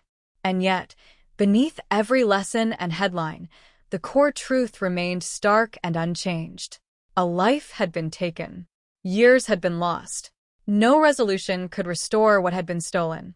The ending of the search did not undo the beginning of the tragedy. It only brought it into focus, forcing everyone involved to reckon with the cost of delay. As time moved forward, the story settled into its final shape. Not a triumph, not a failure, Something more complicated, a testament to persistence, to the fragile nature of memory, to the enduring power of truth when it is finally allowed to surface. The cold case was no longer cold, but its chill lingered, a reminder that some answers arrive only after patience has been stretched to its limits. The search was over. The truth was known. And in the quiet that followed, the lives touched by the case learned how to carry both the weight of what was lost and the strange relief of finally knowing where the story ended. Time did not slow after the answers arrived. It moved on with the same indifferent rhythm it always had, but the way it felt changed. Days no longer carried the same sharp edge. The constant tension, the instinct to brace for disappointment, faded into something quieter, something unfamiliar. For years, uncertainty had been a kind of companion, always present, always demanding attention. Now there was space where that presence had been, and learning how to exist within that space became its own challenge. The family noticed it in small moments first. A phone call that no longer triggered a spike of fear. A knock at the door that did not tighten the chest. News reports that could be watched without the reflexive thought that maybe this time, this story, would somehow be connected. Their lives had been structured around waiting, and waiting had ended. The relief was real, but so was the disorientation. Closure, they realized, did not arrive with instructions. They began to talk about the future in ways they hadn't dared before. Plans extended further ahead. Conversations drifted toward possibilities rather than hypotheticals. Yet even as they moved forward, the past remained close, no longer a question mark but a fixed point. It shaped everything, not as an open wound, but as a defining chapter that could finally be read from beginning to end. Investigators who had worked the case returned to their routines, but none of them quite returned unchanged. Some carried a renewed sense of purpose, others a lingering frustration. They spoke privately about what the case had taught them, about patience, about humility, about the danger of certainty when evidence is incomplete. The file itself was archived again, but this time with finality. No sticky notes. No unanswered margins. Just a conclusion that had taken nearly a lifetime to reach. Training sessions reference the case more often now. Recruits listen closely as instructors emphasize the importance of preserving evidence, of documenting everything, of never assuming a case is truly over. The story became a cautionary tale, passed down through briefings and lectures, stripped of emotion in official settings but still heavy with implication. Every detail carried the unspoken reminder that justice delayed leaves scars far beyond the crime itself. The community continued to absorb what had happened. For some, it prompted reflection on how easily a crime can fade into background noise when answers never come. For others, it sparked difficult conversations about trust, about how well we really know the people around us. The realization that the truth had been nearby all along unsettled more than a few residents. It forced them to re-examine memories they had long since filed away as harmless or irrelevant. Memorials took on new significance. The victim's name, once associated primarily with mystery, now stood for something clearer, something more grounded. People spoke it with a different tone, less speculative, more reverent. The story was no longer about what might have happened, but about what did. That distinction mattered. It returned a measure of dignity that had been suspended for decades in the absence of facts. For the family, nights were still difficult. Dreams did not magically soften because the truth had been revealed. Grief does not respond to logic, and it does not follow timelines. But there was a subtle shift. The dreams changed. They were less frantic, less consumed by searching. Instead of endless running, endless calling out into darkness, there were moments of stillness. Moments of presence. The mind, finally free from uncertainty, began to process loss in a new way. The ripple effects of the case extended outward, touching people who had never known the victim personally. Other families with unanswered questions reached out, seeking advice, seeking hope. Some wanted to know how to keep going when years pass with no progress. Others wanted to know how to prepare themselves for the possibility that answers, if they come, may not bring the peace they expect. The family answered when they could, careful not to offer false comfort. They spoke honestly about endurance, about exhaustion, about the strange coexistence of relief and sorrow. Meanwhile, the evidence that had unlocked the truth remained a quiet symbol of both failure and redemption. Stored now with meticulous care, it represented the thin line between forgotten and found. Technicians who handled it understood its significance intimately. They treated it not just as an object, but as a reminder that every item on a shelf carries a story that may one day matter more than anyone expects. The person responsible faded from public attention, becoming just another name in a system built to contain consequences. There were no dramatic confessions, no cinematic breakdowns. Accountability arrived in paperwork, in procedures, in the slow grind of a justice system catching up to a crime long past. The drama existed mostly in hindsight, in the recognition of how long it had taken to reach this point. As months passed, the case stopped being discussed daily. It became part of the past rather than an active presence in the present. And yet, it never truly disappeared. It lived on in changed behaviors, in policies rewritten, in families who refused to give up because they had seen proof that persistence could still matter. The story had ended, but its echo continued, low and steady, a reminder that truth has a way of resurfacing, no matter how deeply it is buried, and that when it does, it changes everything it touches, even long after the search itself is finally over. The desert has a way of holding on to secrets. Heat bakes them into the ground. Wind smooths over disturbances. Time stretches so wide that even violence begins to feel small against it. But some nights, when the air cools and the silence sharpens, the land seems to remember. It remembers footsteps where there should have been none. It remembers a vehicle idling too long on a forgotten road. It remembers fear. In Nevada, that memory lingered for decades, long after the headlines stopped printing the name, long after the missing posters curled and yellowed, long after hope learned how to survive on almost nothing. The case never officially closed. It just slowed. Files moved from active desks to storage boxes. Detectives retired. Witnesses aged. The family learned the rhythms of disappointment so well they could sense it before the phone even rang. Every call from law enforcement began with the same careful tone, the same preamble, the same unspoken warning. Don't expect too much. And still, every time, the heart lifted. Every time it fell again. There were years when nothing happened at all. No tips. No rumors. No sightings. Silence, so complete it felt intentional, like the world itself had agreed to forget. The family marked time by absence. Another birthday, without answers. Another holiday with an empty chair. Another year where the calendar flipped and the question remained frozen in place. What happened out there? Who took them? Why did no one see anything? How could a person simply vanish and leave so little behind? Investigators who inherited the case later would say the same thing, quietly, almost apologetically. The early years were chaotic. Evidence standards were different. Records incomplete. Leads pursued based on instinct more than proof. It was a different era, and Nevada in the mid-1990s was changing fast, growth outpacing infrastructure, transient populations moving through, desert towns expanding and dissolving with equal speed. People came and went. So did suspects. There had been names, of course. There were always names. Men questioned and released. Alibis that held just well enough. Stories that didn't quite add up but never collapsed completely. A truck driver passing through. A local with a temper and a record. A former acquaintance who knew too much. Each one drew attention for a while, then faded back into the blur. None of them stuck. None of them carried the weight of certainty. The family learned to live with theories.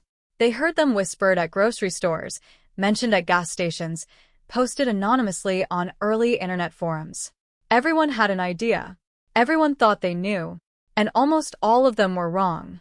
Speculation became another kind of cruelty, reopening wounds without offering anything solid in return. Eventually, the family stopped listening. Protecting what little piece they had left became a priority. Still, they never stopped searching. Not really. It became quieter, more internal. A box of documents kept under a bed. Newspaper clippings saved even when the ink faded. Notes scribbled in the margins of reports. A mental timeline replayed endlessly, always returning to the same gaps, the same unanswered minutes, the same stretch of road where everything changed. Then, slowly, the world shifted. Technology advanced in ways no one in 1995 could have imagined. Databases expanded. DNA analysis evolved from a novelty into a cornerstone of modern investigation. Cold case units gained funding, driven by a growing belief that time did not have to be the enemy. Old evidence was no longer just old. It was dormant, waiting. The Nevada case resurfaced during one of those quiet reviews, when an investigator, new enough to the department to lack emotional baggage, opened a box that hadn't been touched in years. Inside were items logged hastily decades earlier.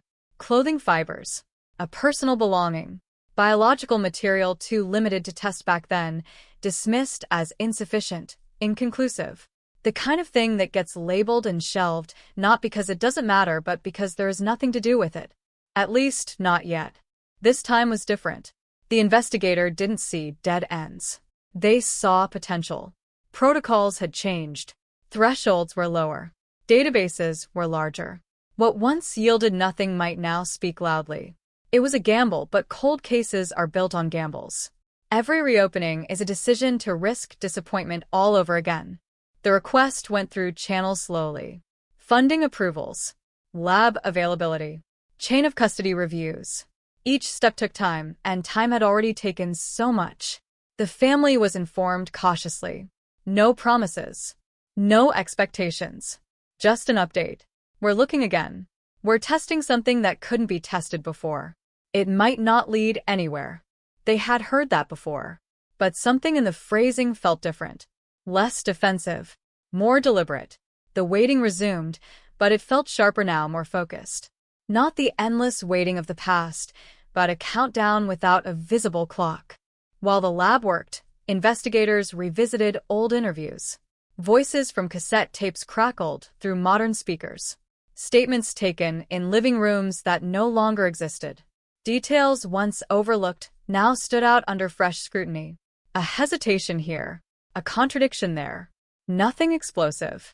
Just enough to keep the momentum alive. When the call finally came, it didn't come with celebration. It came with gravity. A match. Not a name yet, not a face, but a connection. A strand of DNA that linked the evidence to someone already in the system for something else, something smaller, something unrelated. The kind of hit that changes the temperature in a room without anyone saying a word. The desert had kept it secret for a long time. But now, finally, it had begun to give something back. The match didn't arrive like a thunderclap. It crept in, quiet and procedural, wrapped in technical language and disclaimers. Partial profile. High probability. Further confirmation required. Words designed to restrain emotion, to keep expectation in check. But inside the unit, everything shifted. Conversations lowered. Movements became deliberate. The kind of careful urgency that signals a line has been crossed, even if no one says it out loud. For the first time in decades, the case was no longer drifting. It had a direction. The name attached to the DNA profile was not unfamiliar to law enforcement, but it wasn't infamous either. No headlines. No notorious reputation. Just a man who had brushed against the system before and slipped through unnoticed. Minor offenses. A record thin enough to escape attention, thick enough to leave traces behind. In the 1990s, he would have been invisible. In the present, he was suddenly illuminated. Investigators rebuilt his timeline slowly, brick by brick. Where he lived in 1995, where he worked, what vehicles he had access to, who he associated with. Old addresses led to new questions. New questions led to people who hadn't thought about that year in a very long time. Some struggled to remember.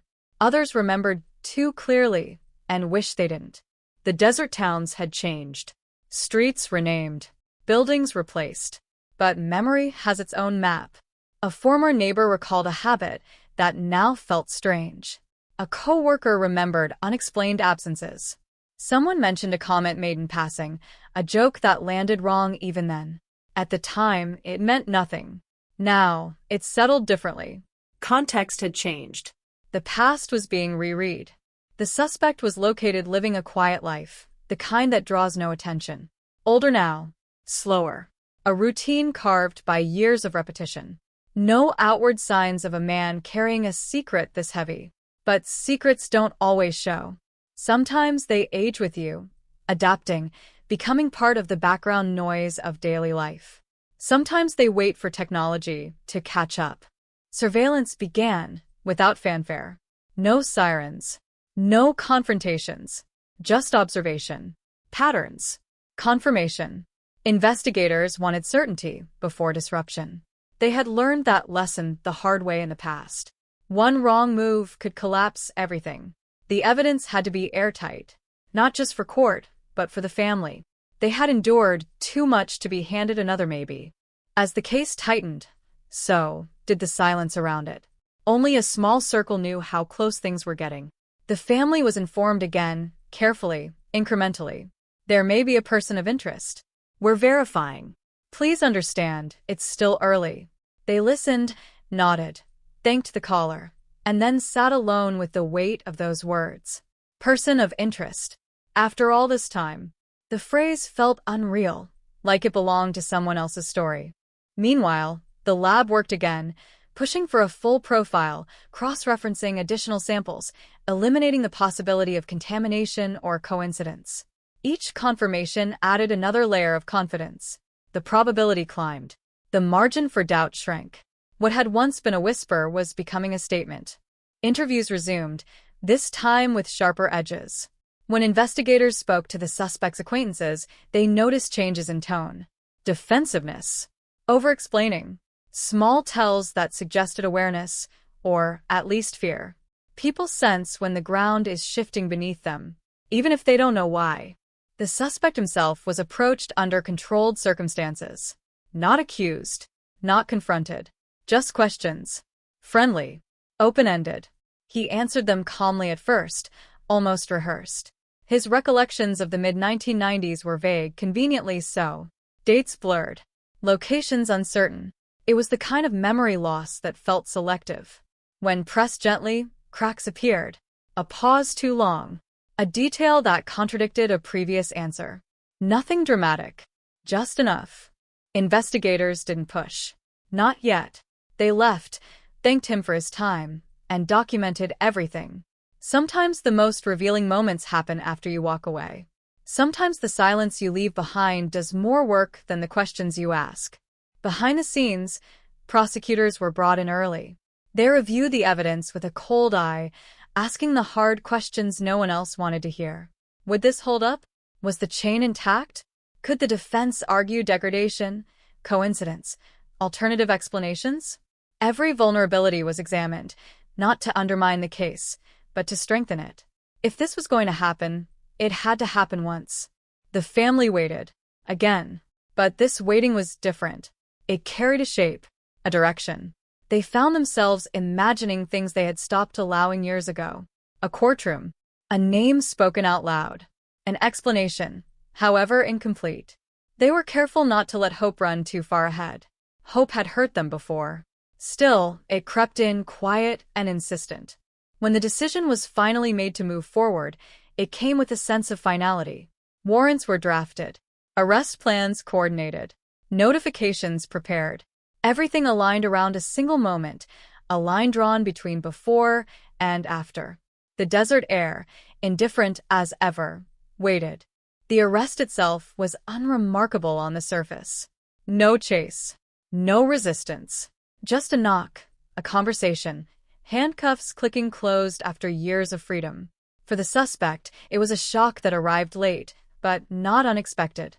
For investigators, it was a release of tension they hadn't realized they were carrying. For the family, it was a call that changed the sound of the world. They were told simply, an arrest has been made. Charges are forthcoming. More details will follow. There were no speeches. No declarations of justice. Just facts.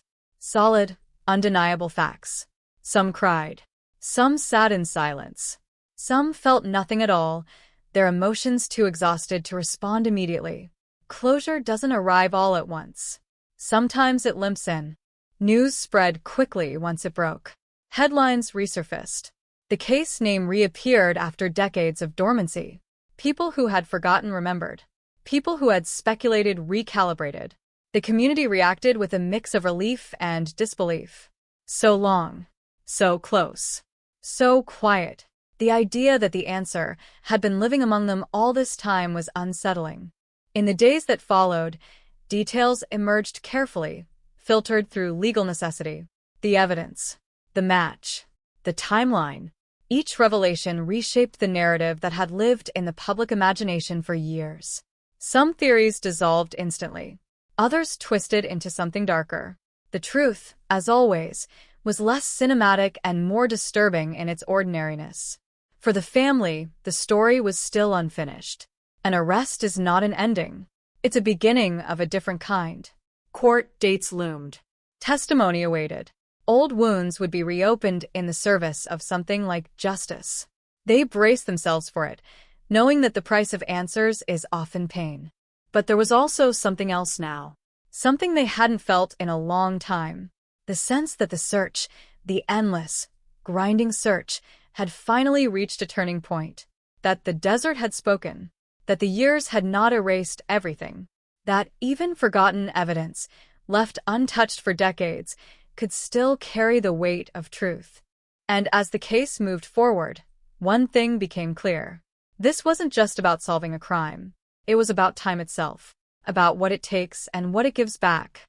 About the long arc between loss and understanding. The desert had held the secret, but it hadn't kept it forever.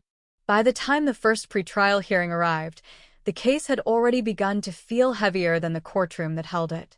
The walls were neutral, designed to absorb sound and emotion, but they failed. Every footstep echoed. Every cough felt amplified. The family entered quietly, carrying decades of private grief into a public space that had never been built for it. Across the room, the man in custody sat with his attorneys, posture controlled, eyes forward, the careful stillness of someone who knows the cameras are watching even when none are visible. The prosecution spoke in measured tones, laying out a narrative that avoided drama but carried unmistakable force.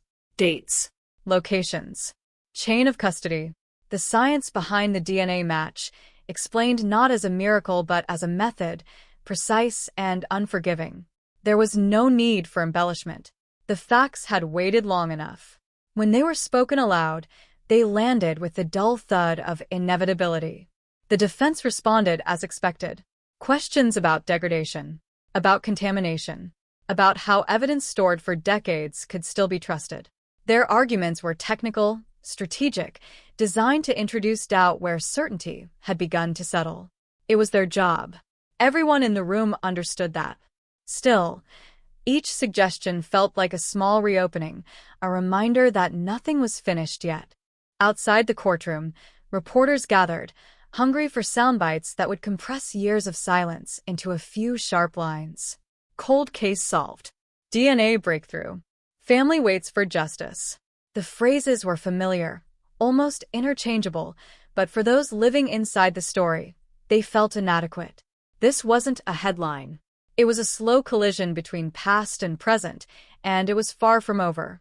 Behind the scenes, investigators continued to work, even as the legal process took over. They reviewed interviews again, listening with new ears now that the suspect's name was no longer hypothetical. Old recordings revealed pauses that now sounded deliberate.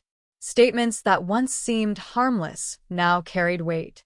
The case was tightening from every angle, not out of obsession, but out of respect. They owed the truth their full attention. The family began to speak more openly among themselves. Memories surfaced that had been buried for years, sealed away to make daily life possible. They compared notes, filling gaps, realizing how differently each of them had carried the same loss. One remembered a phone call that never sat right. Another recalled a detail dismissed at the time as coincidence. None of it changed the facts, but it changed how they understood their own history. The past was no longer frozen. It was moving again. As motions were filed and dates scheduled, the suspect's life outside the courtroom unraveled quietly.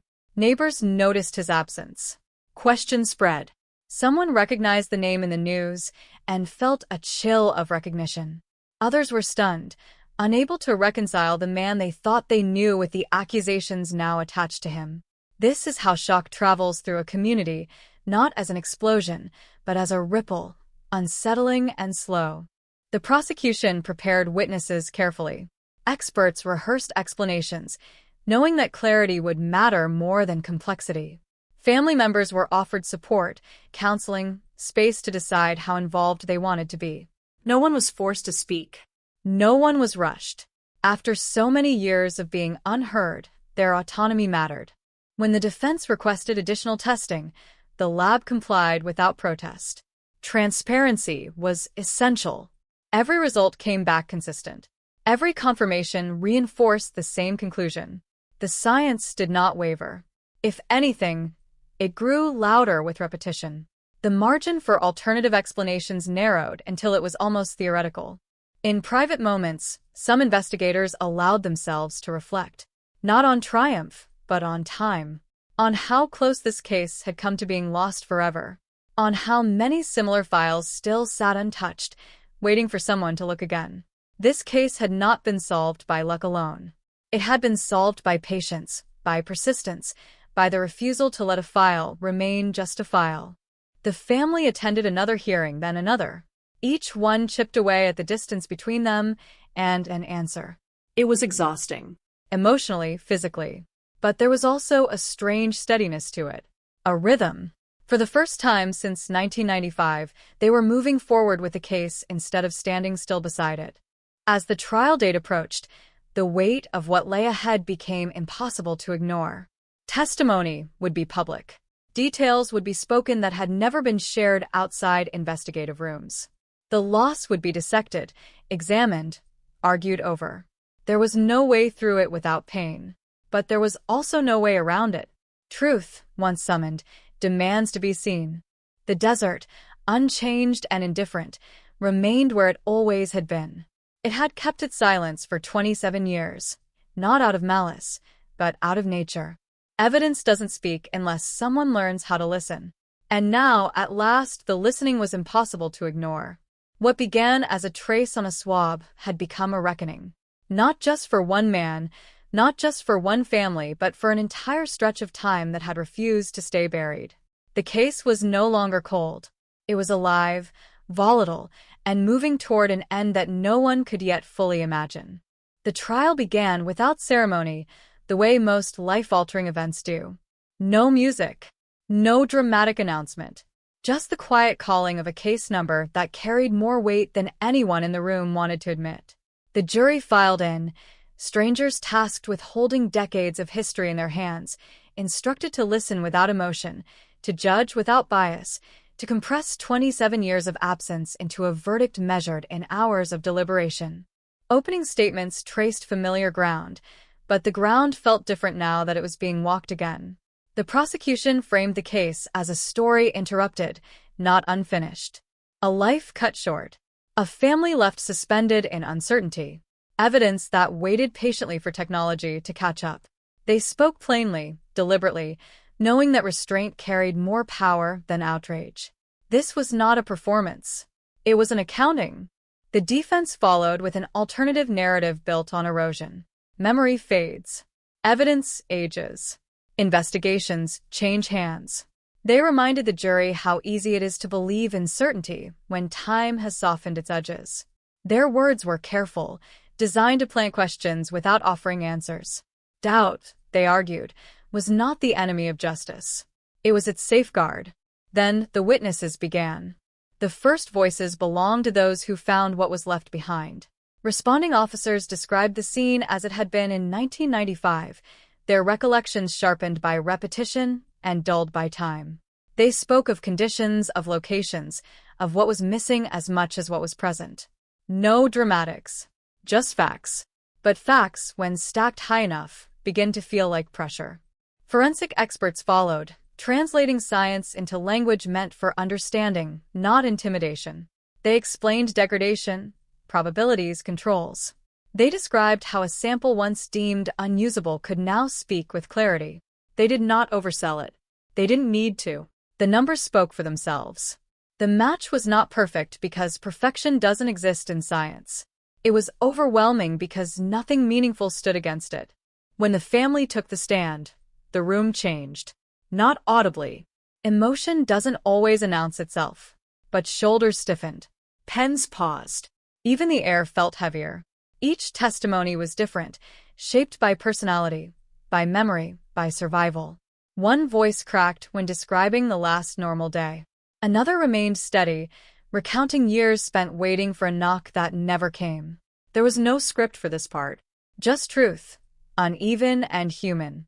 Cross-examination tested them gently, then more firmly.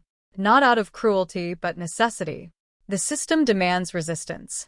Still, every question that revisited the past felt like reopening a door that had never fully closed. The family answered anyway. They had lived with the questions for decades.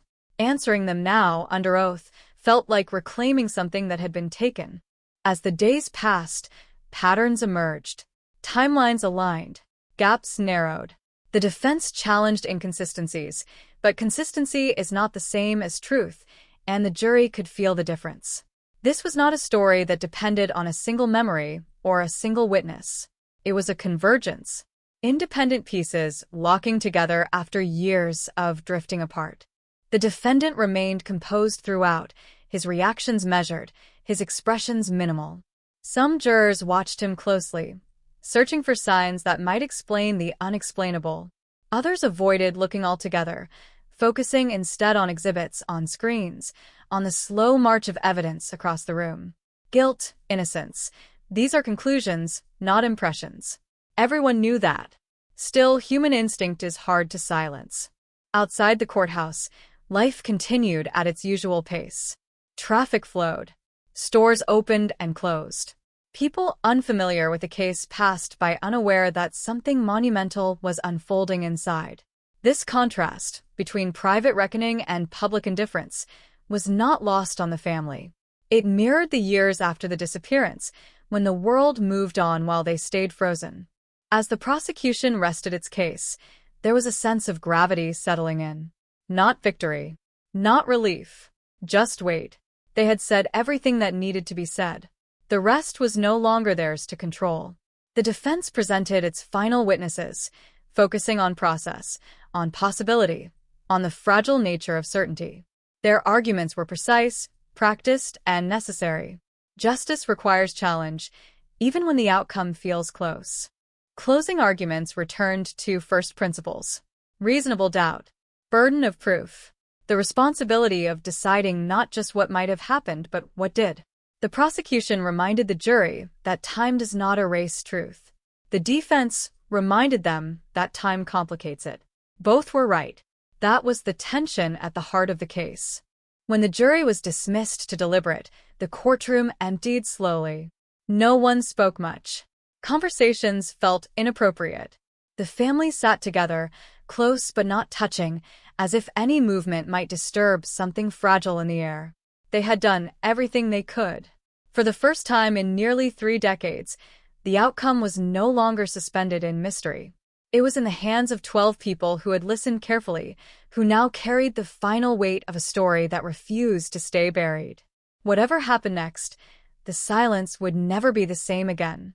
The wait stretched longer than anyone expected. Minutes blurred into hours, each one heavy with the awareness that a decision was forming somewhere behind a closed door. The jury room, unseen and unheard, became the most important place in the building, a small enclosed space where fragments of testimony were being replayed, reweighed, tested against one another. Outside, time moved differently. Every glance at the clock felt accusatory, every shuffle of papers too loud. The family stayed close, bound together by something stronger than conversation. They had learned long ago how to sit with uncertainty, how to breathe through it without collapsing.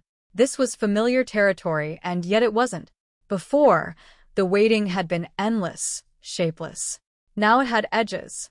An end was possible. That possibility made it sharper, harder to endure. In the hallway, attorneys spoke in low voices, careful not to speculate.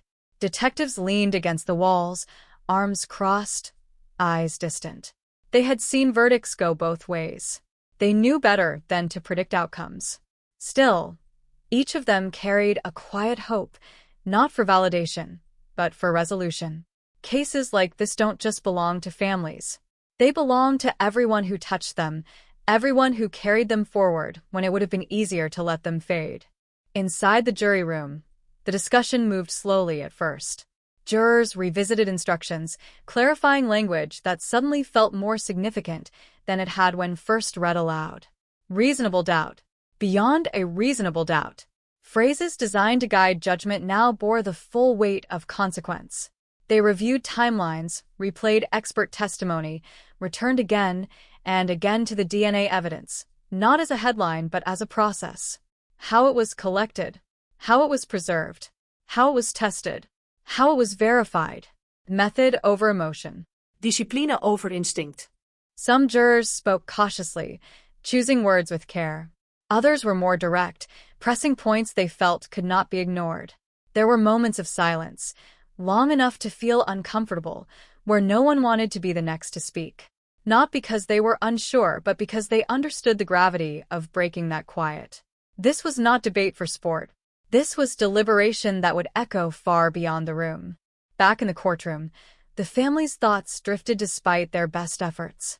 They remembered birthdays missed, holidays marked by absence, conversations that always circled back to the same unanswered question.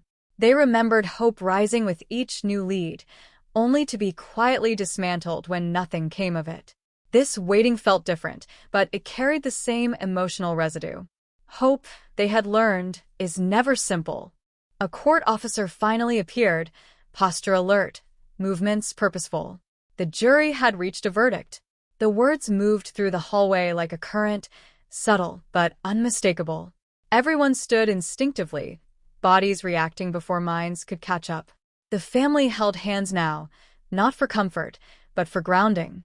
This was the moment they had been moving toward for 27 years, whether they realized it or not.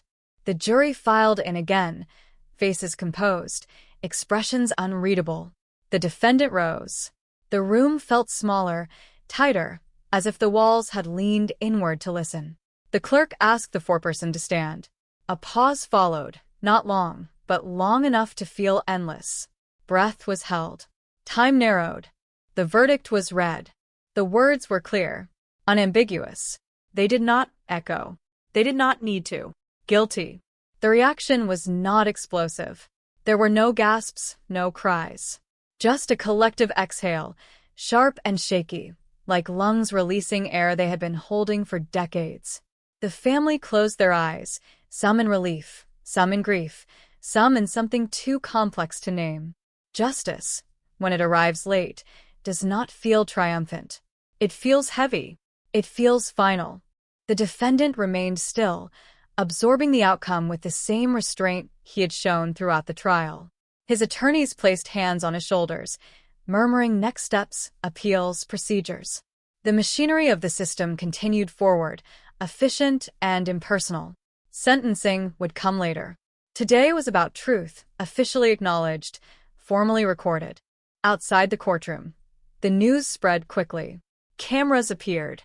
Microphones were raised. Words like closure and justice filled the air, repeated until they began to lose their shape. The family declined to speak immediately.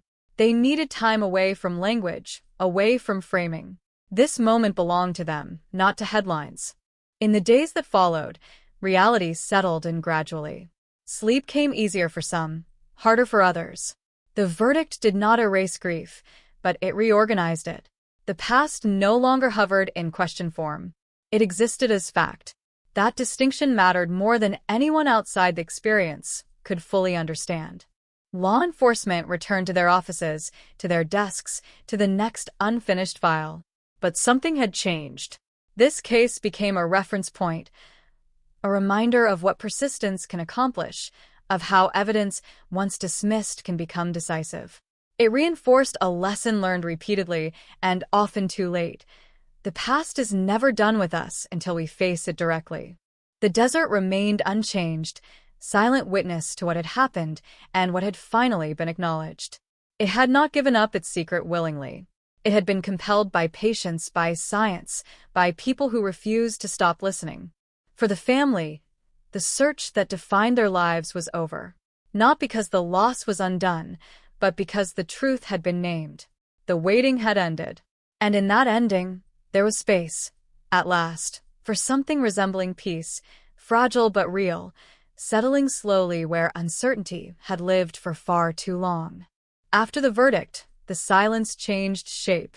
It was no longer the hollow quiet of not knowing, but a dense stillness that pressed in from all sides, asking to be acknowledged. The family returned home to rooms that looked the same but felt unfamiliar, as if the walls themselves were adjusting to a truth that had finally been spoken out loud. For years, those rooms had been filled with questions. Now they held answers, and answers have a weight of their own. Nights were the hardest. Sleep came in fragments, interrupted by memories resurfacing with a new sharpness. Details once blurred by uncertainty snapped into focus, replaying with an unforgiving clarity. The last phone call, the last ordinary moment, the small choices that at the time felt insignificant. Knowing what had happened did not soften these memories. It recontextualized them, forcing the mind to rebuild the past around a fixed point instead of an open wound. In the weeks that followed, sentencing loomed like a distant storm. It was spoken of in schedules and filings, dates circled on calendars, but emotionally it felt abstract, almost unreal. The verdict had been the peak of the mountain. Everything beyond it felt like descent, necessary but draining. Justice, once declared, still had to be formalized, measured in years and statutes and legal language that could never fully translate human loss. The community continued to process in its own way. Old conversations resurfaced. People revisited where they had been in 1995, what they remembered hearing, what they had assumed. Some expressed guilt for moving on too quickly, for accepting the mystery as permanent. Others were quietly grateful that the question mark had finally been replaced with a period. The case became a shared reference point, a reminder that unresolved violence leaves fingerprints on everyone it touches. Media attention flared again as sentencing approached. Analysts debated punishment ranges. Commentators revisited the timeline, the evidence, the turning point that had reopened the investigation. The retired detective's name appeared more frequently now, his late career tip framed as the spark that reignited the case. He watched it unfold from a distance, uncomfortable with praise, aware that no single action solves a case alone. He knew this outcome was the result of accumulation, of effort layered upon effort, waiting for the right moment to align. For the family, public interest was a double-edged blade.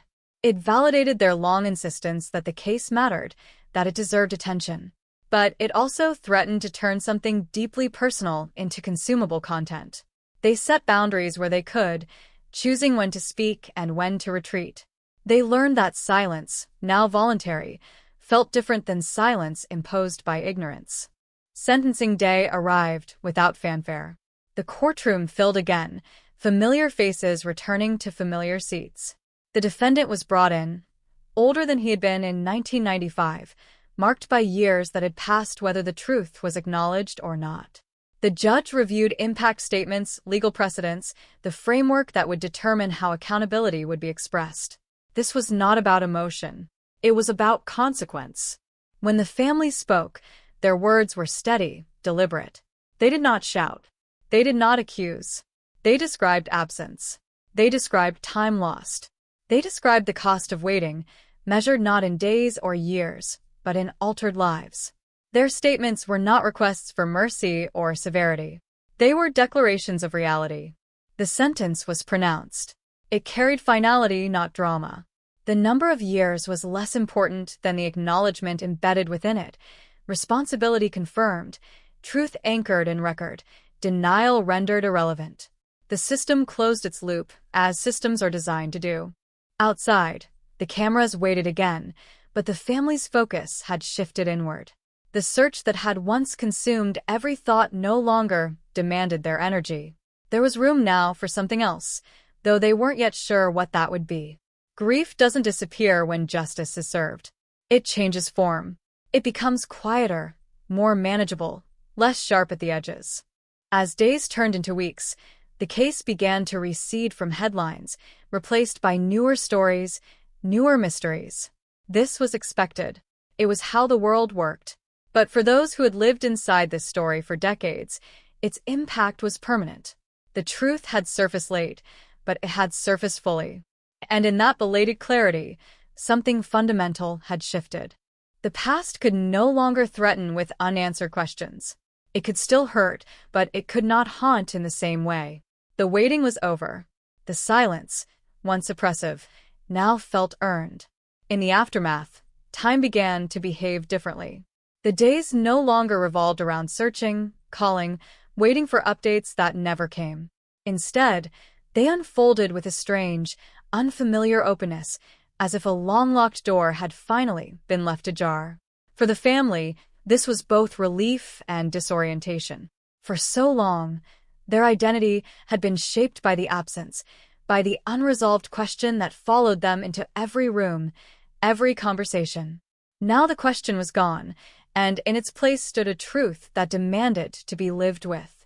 They sorted through old belongings that had been left untouched for decades. Boxes stored in closets and garages, sealed not with tape, but with hesitation. Photographs curled at the edges. Handwritten notes. Clothing that still carried a faint trace of another time. Each item felt heavier now, anchored by knowledge instead of speculation. There was no longer a need to imagine multiple endings. There was only one. Final. Inescapable. Some family members found themselves talking aloud to someone who could no longer answer. Not out of denial, but out of habit. Conversations continued the way they always had, filling the silence that had once been occupied by uncertainty. Others withdrew, processing privately, struggling with the realization that the search, which had given their pain direction, was over. Grief without a mission feels different. It has nowhere to go. The community adjusted as well. Neighbors who had once whispered theories now spoke with cautious certainty. The case had become part of local history, retold not as a mystery, but as a warning. It reshaped how people talked about safety, about memory, about the danger of assuming that time erases responsibility. Parents mentioned it to their children not in detail, but as an example of why answers matter, even when they arrive late. Law enforcement quietly archived the file. Evidence logged. Reports finalized. Boxes returned to storage, this time labeled with resolution instead of hope. Detectives who had inherited the case over the years paused before closing it, understanding the rarity of this moment. Most cold cases don't end this way. Most fade into permanent uncertainty. This one didn't, and that fact carried weight. The investigators involved felt a mixture of pride and humility.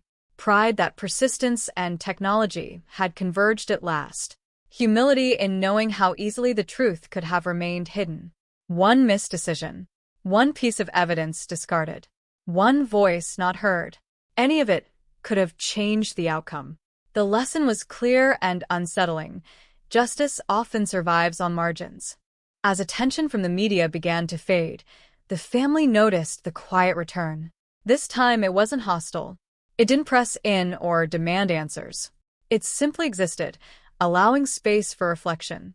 They began to imagine futures not defined by the search. Simple things. Routine things. Possibilities that had once felt disloyal to consider. There were moments of anger too. Anger at the years lost. At the normal life that never had a chance to unfold. At the fact that closure, when it finally arrived, came attached to irreversible damage. These feelings surfaced without warning, sharp and unfiltered. But they no longer spiraled endlessly. They rose, passed through, and settled again. The truth had not healed everything. It was never going to, but it had done something essential. It had stopped the bleeding of uncertainty. It had drawn a line between what was known and what would never change. That line mattered more than anyone outside the experience could fully grasp. As the months moved on, anniversaries felt different. Still painful, but no longer suspended in doubt. Memorials were no longer questions disguised as rituals. They were acknowledgments, statements, affirmations that a life mattered enough to be remembered accurately, honestly, without speculation clouding its end. The case was no longer open, but its impact remained active, moving quietly through lives it had shaped for decades. The search was over. The truth was fixed. And in that finality, there was a fragile, hard-earned sense of peace. Not complete, not perfect, but real enough to hold on to. Years from now, people would still talk about the case, though the details would blur with retelling. Names would fade, dates would slip, but the core would remain intact, a reminder that the past does not stay buried simply because time passes. In Nevada, the story became shorthand for something deeper, a symbol of endurance, of how unanswered questions can shape an entire generation of lives before finally releasing their grip. For the family, healing did not arrive all at once. It came in small, almost unnoticeable shifts.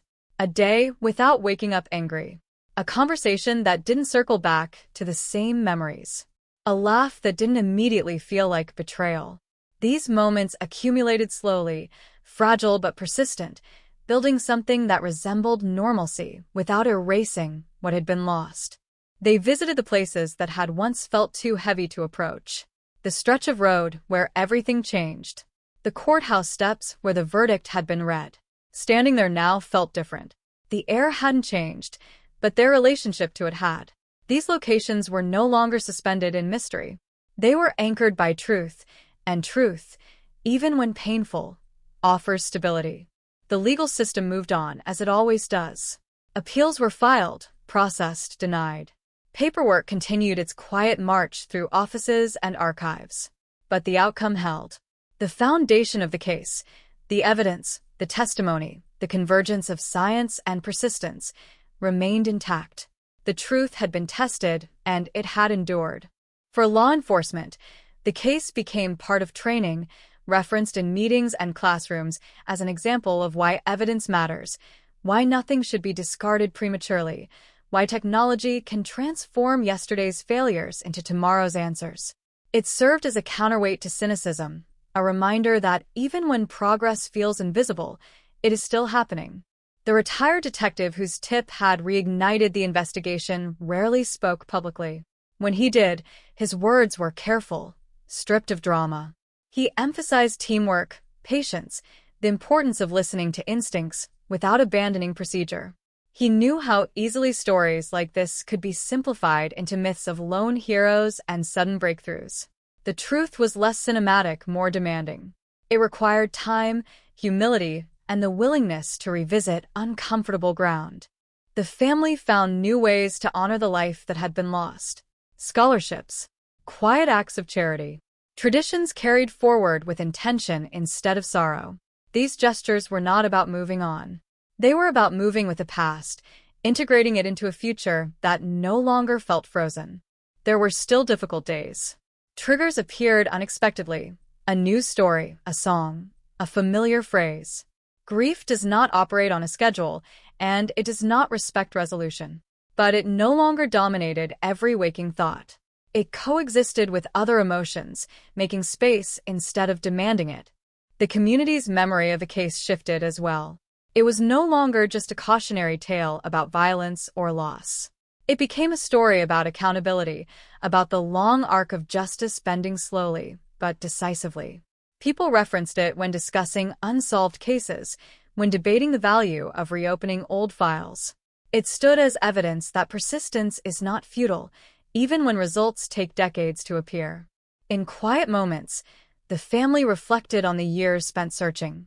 They wondered who they might have been if the truth had come sooner. These thoughts carried sadness, but not bitterness. The answer, they realized, didn't matter anymore. The past could not be rewritten. What mattered was that it had finally been understood. As seasons changed, the weight of the case continued to lessen, not because it was forgotten, but because it had been placed where it belonged, in the past, acknowledged and named. The silence that followed was no longer empty. It was full of memory, of meaning, of a truth that could no longer hide. The story does not end with a gavel striking wood or a sentence read aloud in a silent room. It ends much more quietly, in the spaces left behind when a mystery finally releases its grip. Long after the cameras are gone and the headlines fade into archives, the truth continues to exist, steady and immovable, shaping the lives that must now learn how to live without the weight of not knowing. For the family, mornings arrive differently now. There is no reflexive urge to check for updates, no habit of scanning the past for clues that might have been missed. The search that once defined their days is over. What remains is memory, unchanged, imperfect, deeply human. They speak the name that was once wrapped in uncertainty with a new kind of steadiness. It no longer carries a question mark. It carries history. They visit the grave without needing to imagine alternative endings. There is grief there, still raw in places, but it no longer feels suspended in midair. It has somewhere to land. The truth has given it weight, and weight, paradoxically, makes it easier to carry. They stand together in silence, not because words are forbidden, but because none are required. In the wider world, the case becomes a reference point. Investigators cite it when advocating for cold case funding. Prosecutors mention it when explaining the value of evidence preservation. Families of other victims see it as both hope and warning. Hope that answers are possible, warning that they may take longer than anyone is prepared to wait. The case does not promise miracles. It promises persistence. The evidence that once lay forgotten now exists as proof of a simple, unsettling reality. The past is patient. It waits. It does not forget. And when the conditions are right, when science advances and people refuse to let go, it speaks, loud enough to be heard, clear enough to be believed. The desert where it all began remains unchanged. Wind moves across the same ground. Shadows fall in familiar patterns. Nothing in the landscape marks what happened there decades ago. And yet something fundamental has shifted. The silence no longer hides a secret. It holds a truth that has already been told. For those who carry the case for years, detectives, analysts, advocates, there is a quiet satisfaction, tempered by humility. They know this outcome is rare. They know countless other files will never reach this point. But this one did. And that matters. It stands as evidence that time alone does not erase responsibility. Only truth can do that. The family begins to plan a future not organized around loss. It is tentative at first, uncertain but real. Birthdays are marked again. Traditions are reclaimed. Life moves forward, not in defiance of the past, but with it, integrated and understood. The absence remains, but it no longer dominates every horizon. In the end, the cold case does what it was never able to do for decades. It closes, not with celebration, not with relief alone, but with acknowledgement. A life taken, a truth uncovered, a waiting finally brought to an end. And as the years pass, and the story is told again and again, one fact remains unchanged. The truth was there all along, patient and unmoving, waiting for the moment when it could no longer be ignored.